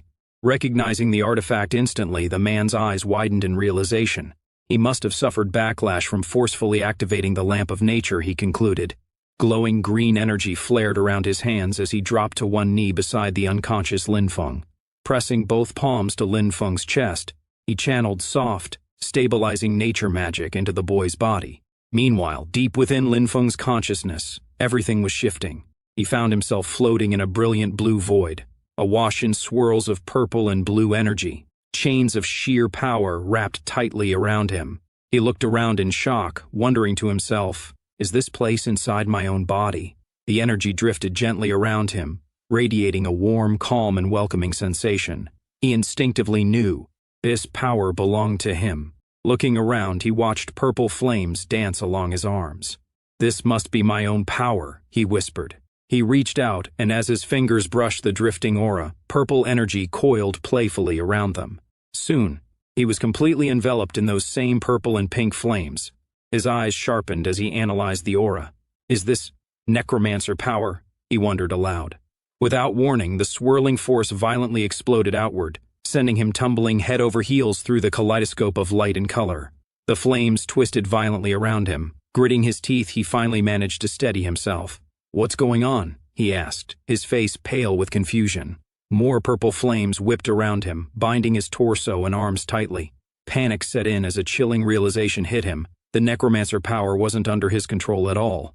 Suddenly, in the distance, a pulsing, purple, heart-shaped core materialized, floating high above a sea of clouds. Linfeng stared up at it from below while purple flames and energy churned violently through the mist. Within the glowing fog, a small, shadowy creature began to take shape. A moment later, the clouds parted and Hiki, the original necromancer, now in human form, stepped out, wreathed in ominous pink and black energy. He hovered above Linfeng, who stared up in absolute shock. "Hiki!" Linfeng shouted. "Why are you alive? Didn't you die?" Hiki's expression remained perfectly calm. "I really did die," he answered, before a sinister smile crept across his face as the purple flames engulfed him. "But thanks to you, I was able to understand the true meaning of death." Hiki stretched out his hand, dark energy curling wickedly around his arm and fingers. He lunged forward, ready to strike. Linfeng gasped as a massive claw-like hand materialized from the swirling purple and black energy and shot toward him. The restrictive purple flames tightened around Linfeng, leaving him paralyzed. "This is bad," Lin Feng yelled, sweat rolling down his face as he fought against his bindings. "I can't break free." Hickey rushed him with a crazed, manic smile, his arms practically dripping with dark fire. He let out a sharp laugh. "Once I kill you, your body becomes mine," he taunted, leaning in close so he was speaking directly into Lin Feng's face. "When that time comes, I will be reborn." But just at that moment, in the physical world, the brown-haired man pumped a fresh surge of nature energy into Lin Feng's body. Inside the mindscape, a blinding white impact slammed into Hickey from behind, knocking his body forward. His face twisted in shock as he whipped around. Lin Feng stared upward, just as stunned by the unexpected rescue. Another burst of white light blasted down, rattling the entire purple-flamed void. Hickey jerked violently as the shockwave hit near him. A second blast followed immediately, slicing cleanly through the swirling colors. Then a massive glowing tree root shot out from the white clouds and slammed directly into Hickey, his face contorting in pain as the heavy blow connected. Lin Feng drifted behind him, still restrained by the swirling energy. Hickey crashed hard into the ground, purple and black flames roaring wildly around him, dragging Lin Feng down with him. More blinding strikes rained from above, forcing Hickey to brace himself. He let out a frustrated growl, muttering that the attack was terrifying. Realizing the source of the magic, Hickey's anger boiled over. He gritted his teeth and cursed under his breath. Nature-type power. Enraged, Hickey slammed Lin Feng into the ground with everything he had. Lin Feng hit the dirt hard as purple fire scattered around him. Hickey raised his hand for a killing blow, but before he could strike, Lin Feng's dormant nature energy erupted, flooding the entire surrounding area. Lin Feng's consciousness was suddenly pulled through a swirling vortex of bright colors. One side glowing a toxic purple, the other a vibrant green. He spun helplessly in midair, desperate to regain his balance, until he abruptly slammed into an invisible wall separating the two domains. Everything faded to pitch black for a moment. Then a faint glow, like a sunset bleeding through a dense forest, slowly pulled him back to reality. Lin Feng fluttered his eyes open. He was lying on a makeshift medical bed with glowing patches stuck to his chest. Wiping cold sweat from his face, he gasped for air. That was way too close, he thought. His undead mana had dried up earlier, stripping Hickey of the strength needed to keep fighting, but he never could have guessed the Necromancer was literally hiding inside that very power. It was a ticking time bomb. As he processed the close call, he noticed the brown-haired man standing over him. "I've checked your condition," the man said calmly. "You've severely overdrawn your mana and suffered some light internal shock, but nothing serious." Nearby, one of his subordinates reported back from a perimeter sweep. "The aura we sensed earlier definitely belonged to a high-level demon clan member, someone at least above level 20. Noticing movement, the scout tapped his superior. "Sir, he's awake." Lin Feng groaned in confusion as he slowly pushed himself up. Seeing him stir, the brown-haired man offered a reassuring nod. The treatment went very well. An officer in a sharp suit helped Lin Feng sit up and cut right to the chase. "Were you the one who killed the demon clan member? How are you feeling now?" Lin Feng didn't answer immediately. He noticed more men gathering around, eyeing him closely. Looking down, his expression hardened. "I have no idea who these people are," he reasoned. "Better to keep my mouth shut." Sensing his hesitation, the brown-haired man spoke up. "There's no need to be nervous," he said calmly, studying the boy. "His nature magic is incredibly pure," the man thought to himself. Could he be the child of nature that Vera mentioned? Just then, Lin Feng's student ID card slipped out of his pocket. The man glanced at it. "Based on your clothes and ID, you must be from Sunhye Academy." He then pulled out his own credentials to formally introduce himself. "We are mentors from the Extraordinary Academy's Nature Department." Relieved, Lin Feng pushed himself to his feet and bowed politely.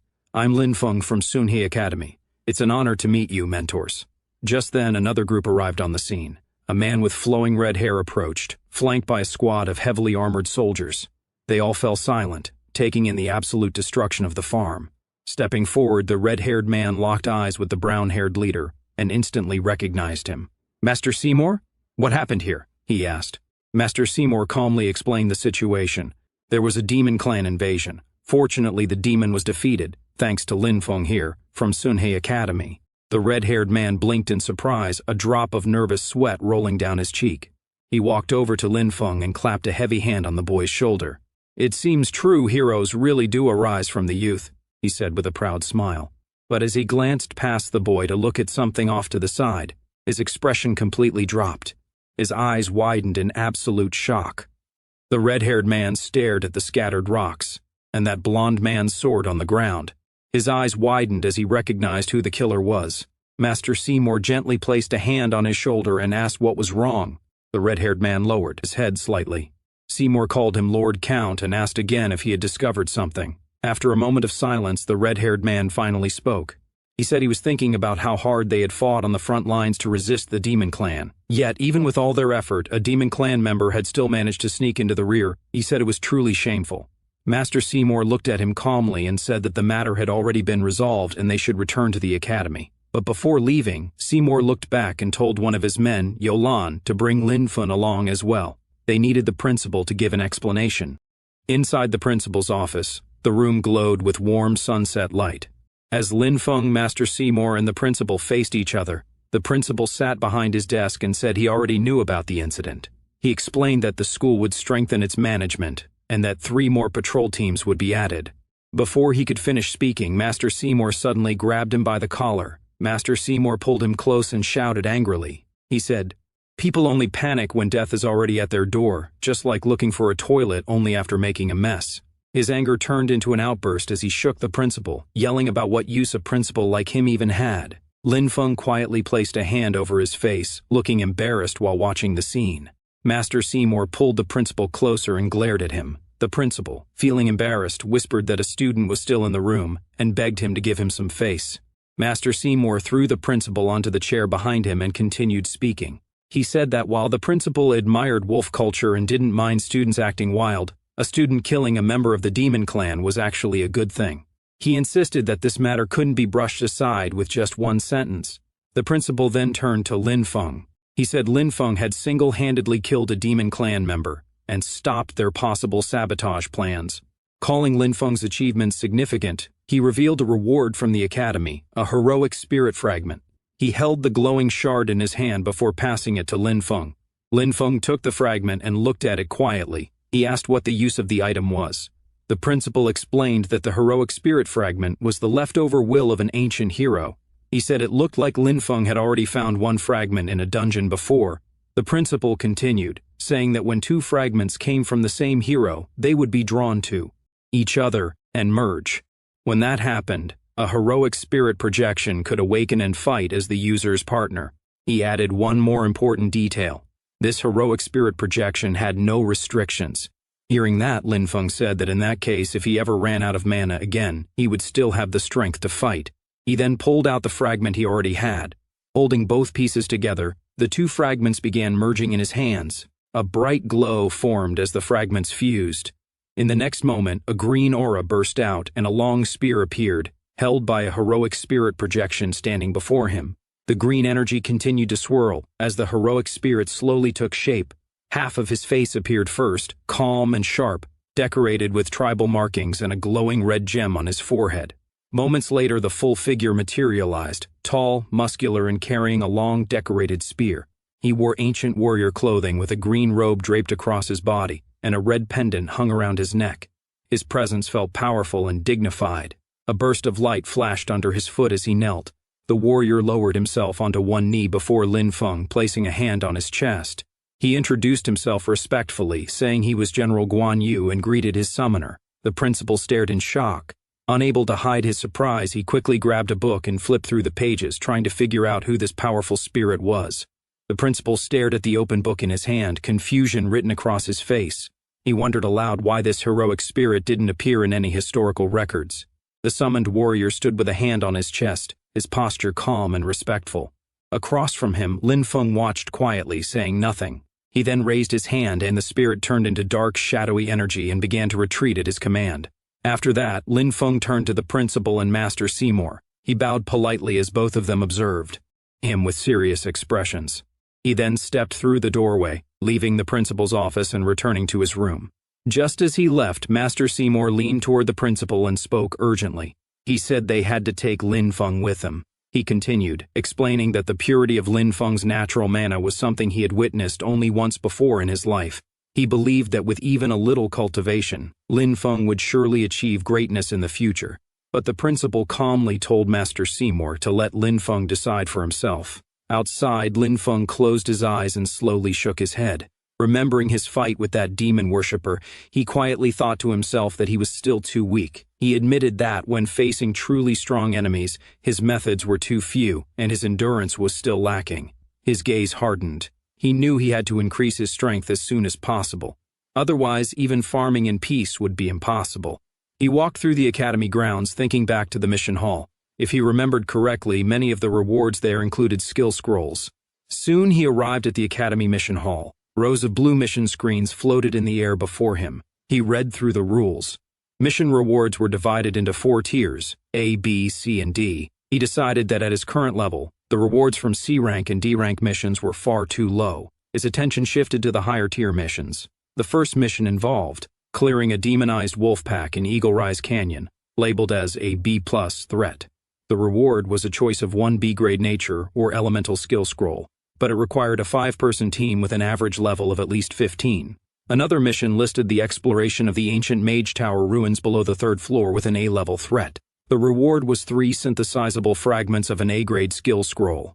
This mission required a high-level rune master and a team of at least 4. The third mission stated that supplies needed to be escorted to the eastern border, Iron Rock Town. The mission was rated at threat level B, and the reward was a B-grade general skill scroll and 100 military merit points.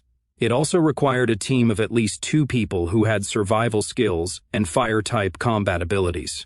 After reading that, Lin Feng reached out and tapped the mission screen with his fingers. He muttered the name softly, Iron Rock Town. He remembered that it was an important military town. He recalled hearing that because soldiers stayed there for long periods, they had developed a special military farming method. This method could grow food and medicinal plants even in harsh, barren places. A small smile appeared on his face. If he could learn this method, it would be very useful. Then he looked at the requirement again. The mission needed a 2-person team. Seeing that, he sighed to himself. Finding someone with fire-type abilities would be troublesome. Just then, nearby, 2 girls were arguing loudly. One of them shouted that it was all because of the other. Hearing that, Lin Feng immediately turned around, watching the scene in front of him. A group of students had gathered nearby. In the middle of the crowd, a pink-haired girl was arguing with a blonde girl. Behind the blonde girl, her 2 bodyguards were standing. When Lin Feng saw the pink-haired girl, he immediately recognized that it was Ailing. Ailing glared angrily. She shouted that the blonde girl had made fake potions for them, and because of that, she ended up hitting them. The blonde girl crossed her arms and argued back. She said that Ailing did hit her, and she demanded compensation, 1 or 2 gold-tier items, before she would let the matter go. Other students watching from the side whispered among themselves.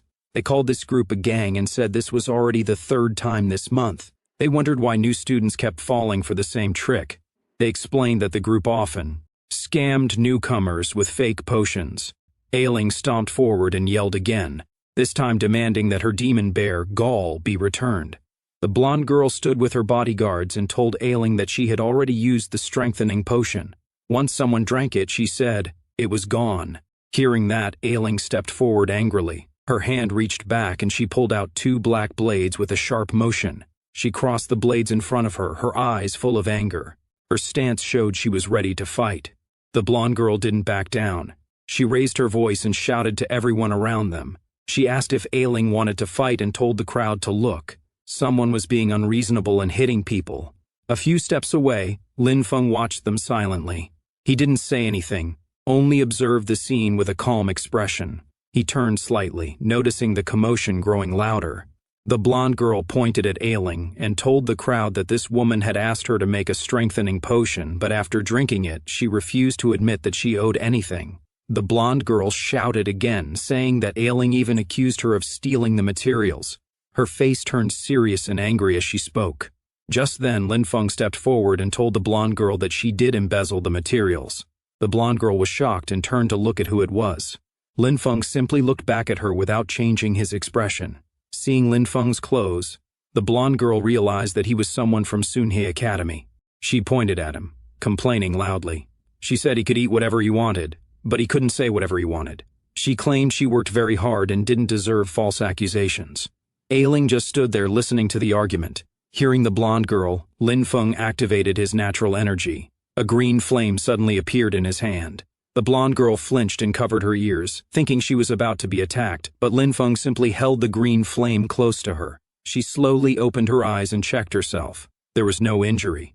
She looked confused and asked why there was no damage. Just then, Lin Feng reached toward her waist pouch. With one quick pull, he tore the pouch open. Something dropped out. It was a demon bear gall, which had been hidden inside her bag. The blonde girl turned around in shock, staring at what had fallen. Lin Feng held up the glowing green flame again, showing everyone the truth. Students around him whispered loudly. One said, "This woman always targets newcomers to scam them." Another pointed out that the item she hid looked exactly like a demon bear gall. The blonde girl pointed angrily at Ailing. She said that this time, a senior from Sunhei Academy had stepped in to help her. Then she warned that next time, she wouldn't be so lucky. But just as she tried to storm off, Lin Feng grabbed her wrist. She froze in surprise and looked back at him. Lin Feng stood calmly and told her to hand over the demon bear gall. After she handed it over and ran away, Lin Feng held the brown demon bear gall in his hand and asked if this was the same one from last time. Ailing looked at him with a soft expression. She explained that she had originally saved it for him, but after losing to him last time, she felt unwilling. She admitted she had thought about turning it into a potion to make herself stronger. Lin Feng threw the demon bear gall toward Ailing and said that since he had promised to give it to her, he would keep his word. He admitted that the demon bear gall didn't improve his strength as much as he had expected. After giving it back, Lin Feng turned to leave. Ailing called out to him gently. She thanked him, saying his name with a shy expression. He looked back at her calmly and said there was no need to thank him. If she really wanted to repay him, he asked her to help him find a fire-type ability user. As he said that, he turned around and asked if he remembered correctly she was a fire-type, wasn't she? She stopped and glanced back at him, smiling faintly. She answered with a soft yes. He smiled in return, relaxed and confident under the golden light. A few minutes later, they went to the mission hall. A staff member walked up to them, saying that his mission request had been accepted, and handed over the mission items. He asked Lin Feng to keep them safe. Lin Feng held the mission scroll in his hand and stared at it quietly. He didn't say anything, but his eyes showed a hint of speechlessness. He looked down at the scroll and thought excitedly about learning a planting method and a new skill. He also received a thick book among his mission items. On the cover, the title showed that it was an ancient array manual, a translated copy. That same night, in the Iron Lion Count's residence, the scene shifted to a secret chamber. Inside the dim, cold room, the Count sat alone, surrounded by twisting shadows. He spoke slowly, saying that both of his nephews, Haru and Tuka, were dead. Dark mist curled around him as he continued. He said the Academy's law enforcement team had tightly covered up the news. Even now, they still didn't know who the killer was. From within the shadowy fog, another figure spoke. The figure asked why he had been summoned. Was that all he wanted to say? The Count clenched his fist tightly as he spoke. He reminded the shadowy figure that there had been a promise. As long as he provided intelligence about the frontline defenses and helped cover the infiltration, he would receive support. His expression twisted with anger. He shouted that the other party had promised to help him rise to a high position. Then his voice cracked with rage. He yelled that because of the defeat in the war, he had already been demoted from Duke to Count by that old man. His eyes widened, veins bulging as he screamed, asking how things had ended up like this. He continued shouting, saying his military power had been taken away and his territory had been cut in half. He couldn't even protect his own nephews now. He demanded to know where the promised aid was. The dark figure answered calmly from within the swirling shadow mist. It said the battlefield was unpredictable, and their side had also taken losses. As for the nephews, the figure claimed their deaths were due to their own weakness. If the Count had sacrificed Haru and Tuka earlier as planned, the situation wouldn't have turned out like this. The Count trembled and shouted back, asking if they thought he hadn't wanted to follow the plan. But before he could finish, a pale, ghostly hand reached out from the shadows. Dark energy wrapped around the hand. The Count fell silent for a moment, his red eyes trembling with anger. He gritted his teeth but couldn't find the words to answer. Across from him, the shadowy figure spoke coldly. It said that Lord Galadima only cared about results. The Count's face twisted with frustration as he snapped back. He said that ever since he had opened a back door on the battlefield for them, the old man had been watching him closely. He asked how he was supposed to help any further. The shadow replied without emotion. It said that was his own problem, and reminded him not to forget his position. The shadowy figure stepped forward angrily. It pointed out that even the group from the nature department could not save him now. Its voice turning sharp as it spoke, the Count's expression tightened. He stared into the swirling darkness, fear and anger mixing in his eyes. His jaw clenched as he stared forward, his teeth grinding in anger.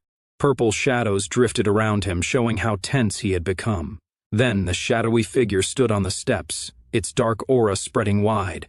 It spoke coldly, saying that relying on the nature department to remove the curse would only cause the Count to die even faster. After saying that, it retreated. The Count turned slightly, watching the swirling dark energy disappear. His expression remained stiff and troubled.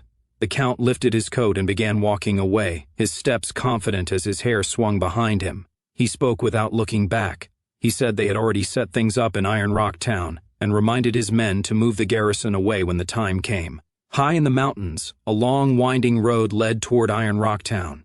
Two figures walked side by side along the narrow path, surrounded by endless green ridges under the bright sky. It was Lin Feng and Ailing walking through a sunlit forest. Ailing suddenly turned her head in surprise. Her eyes widened as she looked behind them. A massive wolf, taller than both of them, walked quietly at their backs, its red eyes glowing and its fangs exposed. Lin Feng didn't notice it, but Ailing stared at the creature in confusion. In the next moment, she jumped forward, grabbing her weapon with one hand. Her expression turned sharp and focused as dark lightning formed under her grip. She leaped into the air, her body spinning as flames erupted around her. Her weapon slashed through the sky, creating burning arcs aimed at the wolf below. The wolf raised its claws in defense as the fiery attack came down from above, but it was no use. In a single attack, Ailing cut down the wolf's neck. The girl looked down with a frown and said that something felt wrong. She pointed out that this was already the third attack within the past hour.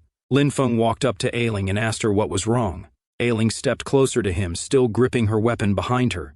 Looking at the wolf, she explained that Iron Rock Town was an important military town, so troops regularly cleared and patrolled the area. She continued, saying that under normal circumstances, in a place so close to the main road, even large wild beasts were rarely seen, let alone demonic wolves. Lin Feng listened, still uneasy as they continued down the mountain path. Ailing said that ever since they entered the mountain area that morning, they had already faced 3 waves of attacks. She added that this was very abnormal. Hearing that, Lin Feng crouched low on the hillside ahead of her, scanning the surroundings. Terraced fields stretched far into the distance behind him.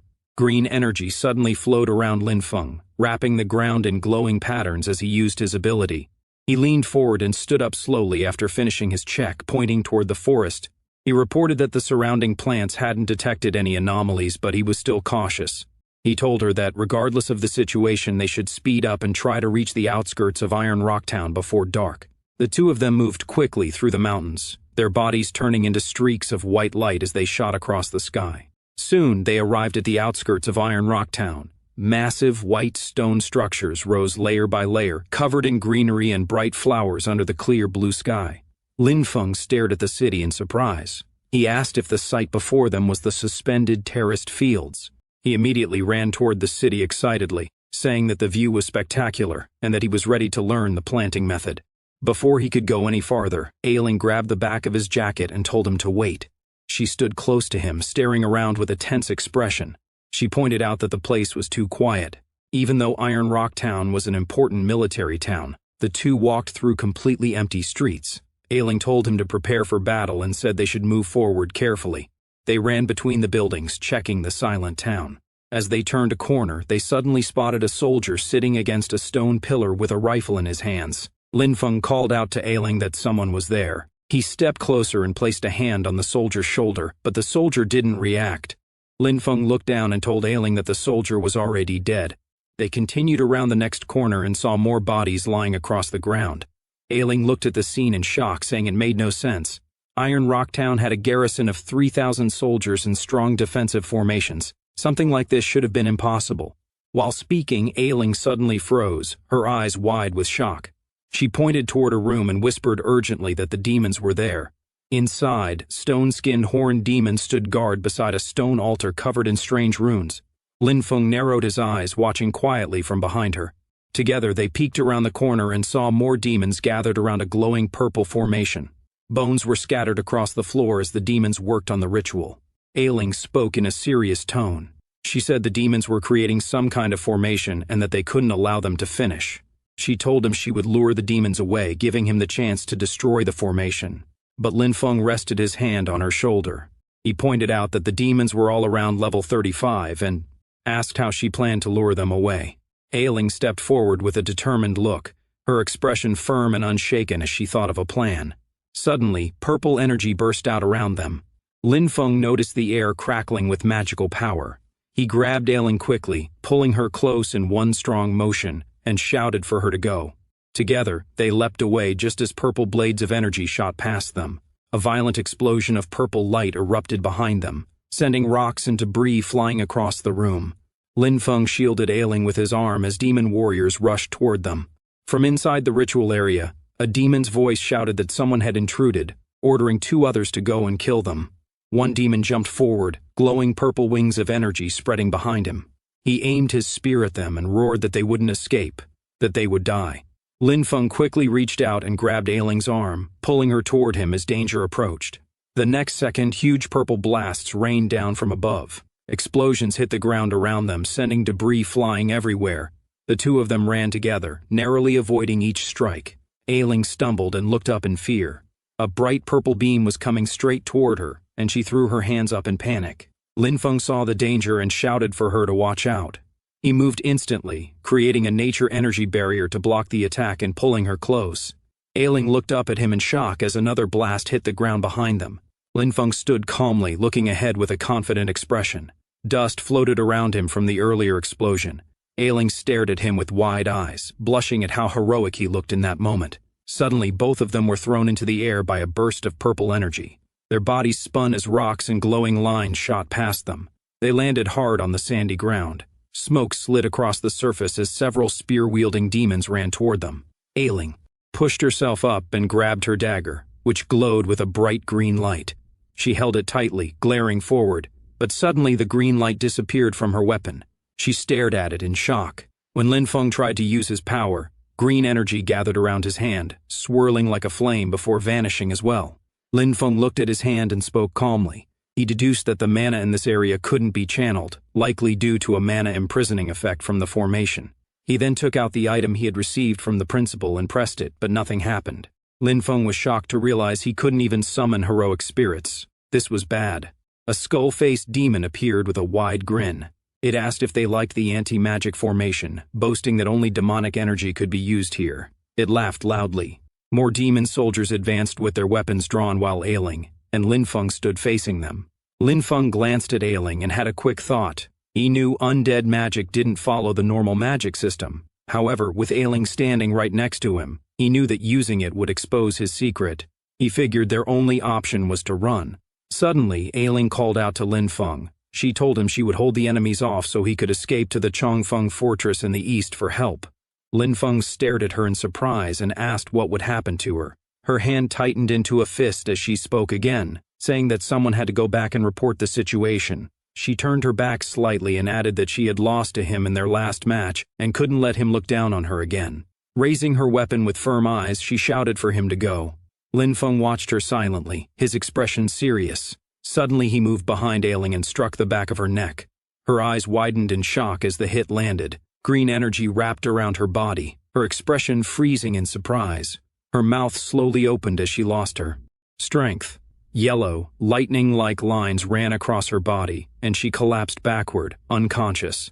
2 skeleton demons watched and mocked Lin Feng. One of them asked if he was betraying his teammate just to survive. The other sneered that this was humanity, despicable and shameless.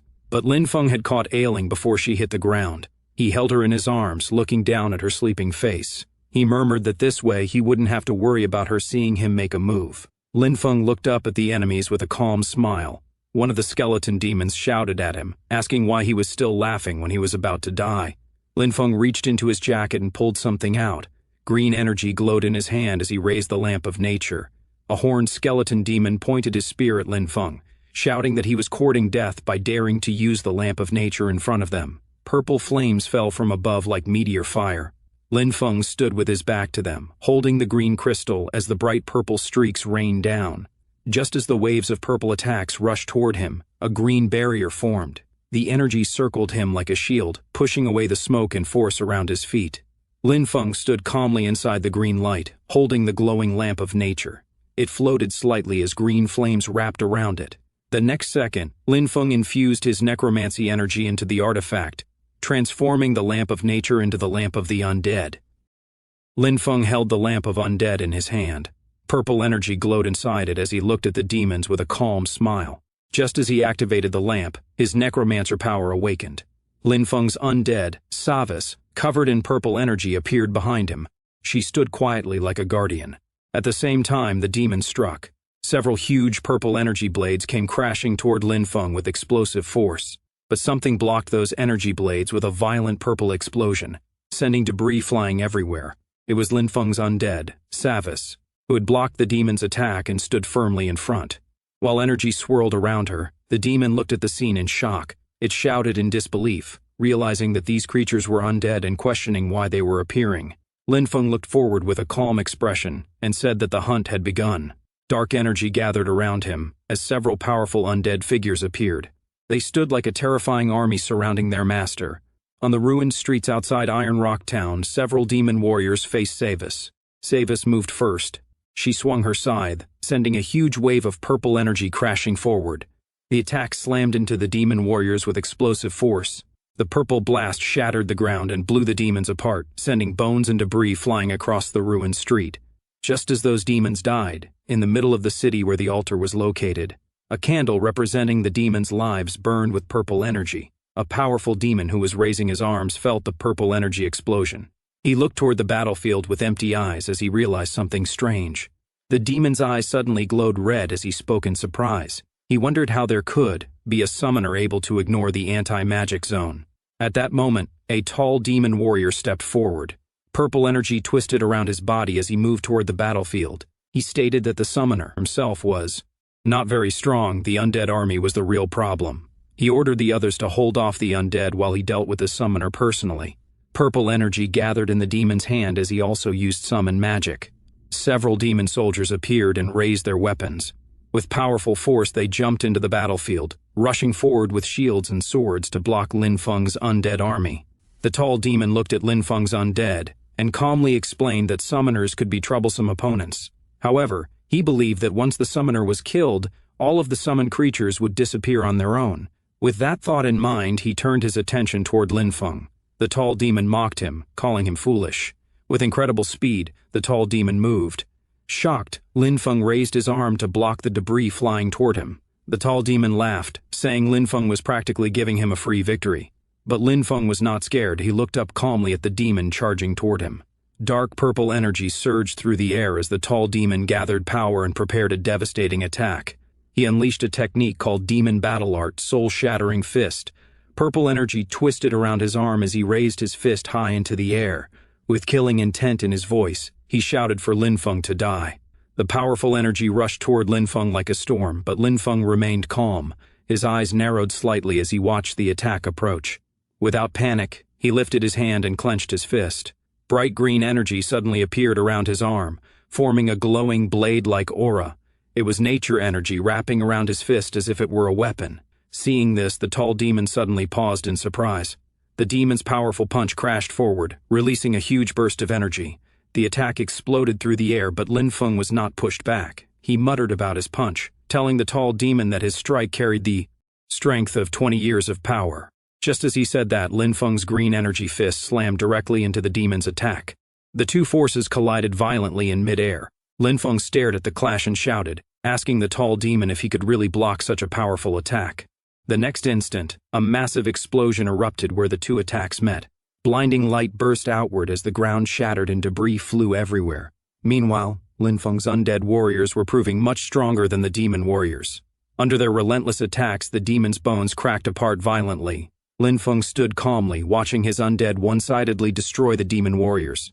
After killing all the demons, Lin Feng's undead returned to his side, covered in purple energy. Seeing all the summoned demon warriors dead, the tall demon looked at Lin Feng with fear and demanded to know who he was. Lin Feng stood quietly with his hands in his pockets, completely calm. He then asked the tall demon, who was already injured by the energy blast, why they were attacking Iron Rock Town, and demanded to know what their goal was. The tall demon laughed coldly and mocked him, saying a mere human insect had no right to interrogate him. He warned that once the Great Galadosa descended, every human there would become nothing more than fuel. Hearing that name, Lin Feng's eyes sharpened slightly. he immediately recognized, and muttered with a serious expression that it was Galadosa again. He slightly turned his head and called to Savas, who was standing behind him. Savas was confused and stared at Lin Feng with question marks in her eyes, trying to understand if he was calling her. As she got closer, Lin Feng told her to handle the interrogation, since she had said she was good at interrogating enemies. Hearing that, Savas smiled mischievously as purple energy flowed around her body. Lin Feng looked at the enemy calmly and spoke in a low voice. He said he needed their entire plan. He wanted to know everything, their allies, their locations, and every single detail. Savas stepped forward slowly, a playful smile appearing on her face. Without hesitation, she raised her weapon and swung it down. In the next moment, purple energy burst forward like a giant wave. The tall demon rushed forward angrily, his red eyes glowing with rage. But before he could react, the massive purple attack crashed toward him.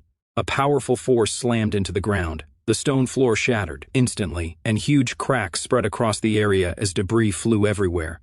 The enemy stood there for only a moment before the purple energy swallowed him completely. The attack exploded with terrifying power. He screamed as the energy continued to surge around him. When the blast finally settled, his entire body was covered by the purple power, trapping him completely. The battlefield fell silent as the overwhelming attack finished. Lin Feng stood quietly, his expression calm as he looked ahead.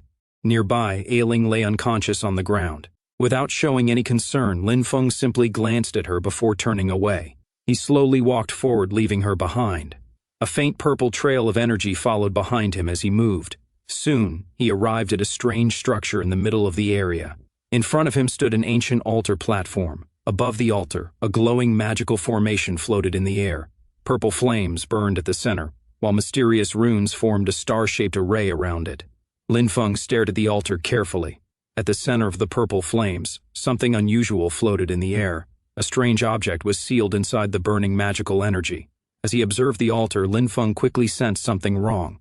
He realized that the natural magic in the surrounding space was being suppressed. After thinking for a moment, he came to a troubling conclusion. The nature magic around the area was completely blocked. In fact, almost all magic in this place had been sealed. After observing the surroundings, he realized that this place was an anti-magic zone. He slowly raised his hand and tried to touch the floating magical energy in front of him. However, the moment he got close, the magic reacted strangely. The energy twisted and distorted. Surrounded by mysterious runes that blocked outside interference, Lin Feng narrowed his eyes as he analyzed the situation carefully. He soon realized that approaching the altar directly with physical strength alone would not work. If brute force could not solve the problem, then he would need another method.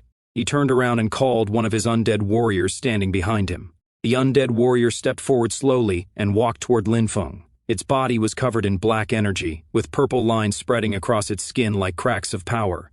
Lin Feng stood calmly in front of the altar. His expression remained cold and steady as he gave a simple command. He told the undead warrior beside him to smash the altar. The undead warrior immediately stepped forward. Purple energy surged around its body, crackling like violent lightning. The undead warrior raised both of its arms as power gathered in its fists. With a roar, it swung its arm forward. The punch landed directly on the altar platform. Purple energy exploded outward as the powerful strike shattered the stone structure. Pieces of rock broke apart and flew into the air as the altar began to collapse. At the center, the strange, purple energy started swirling violently. The broken stones were pulled into the vortex as the magical flames twisted into a spinning storm of power. In the next moment, the entire altar was swallowed by the swirling purple energy, forming a massive glowing sphere that filled the area.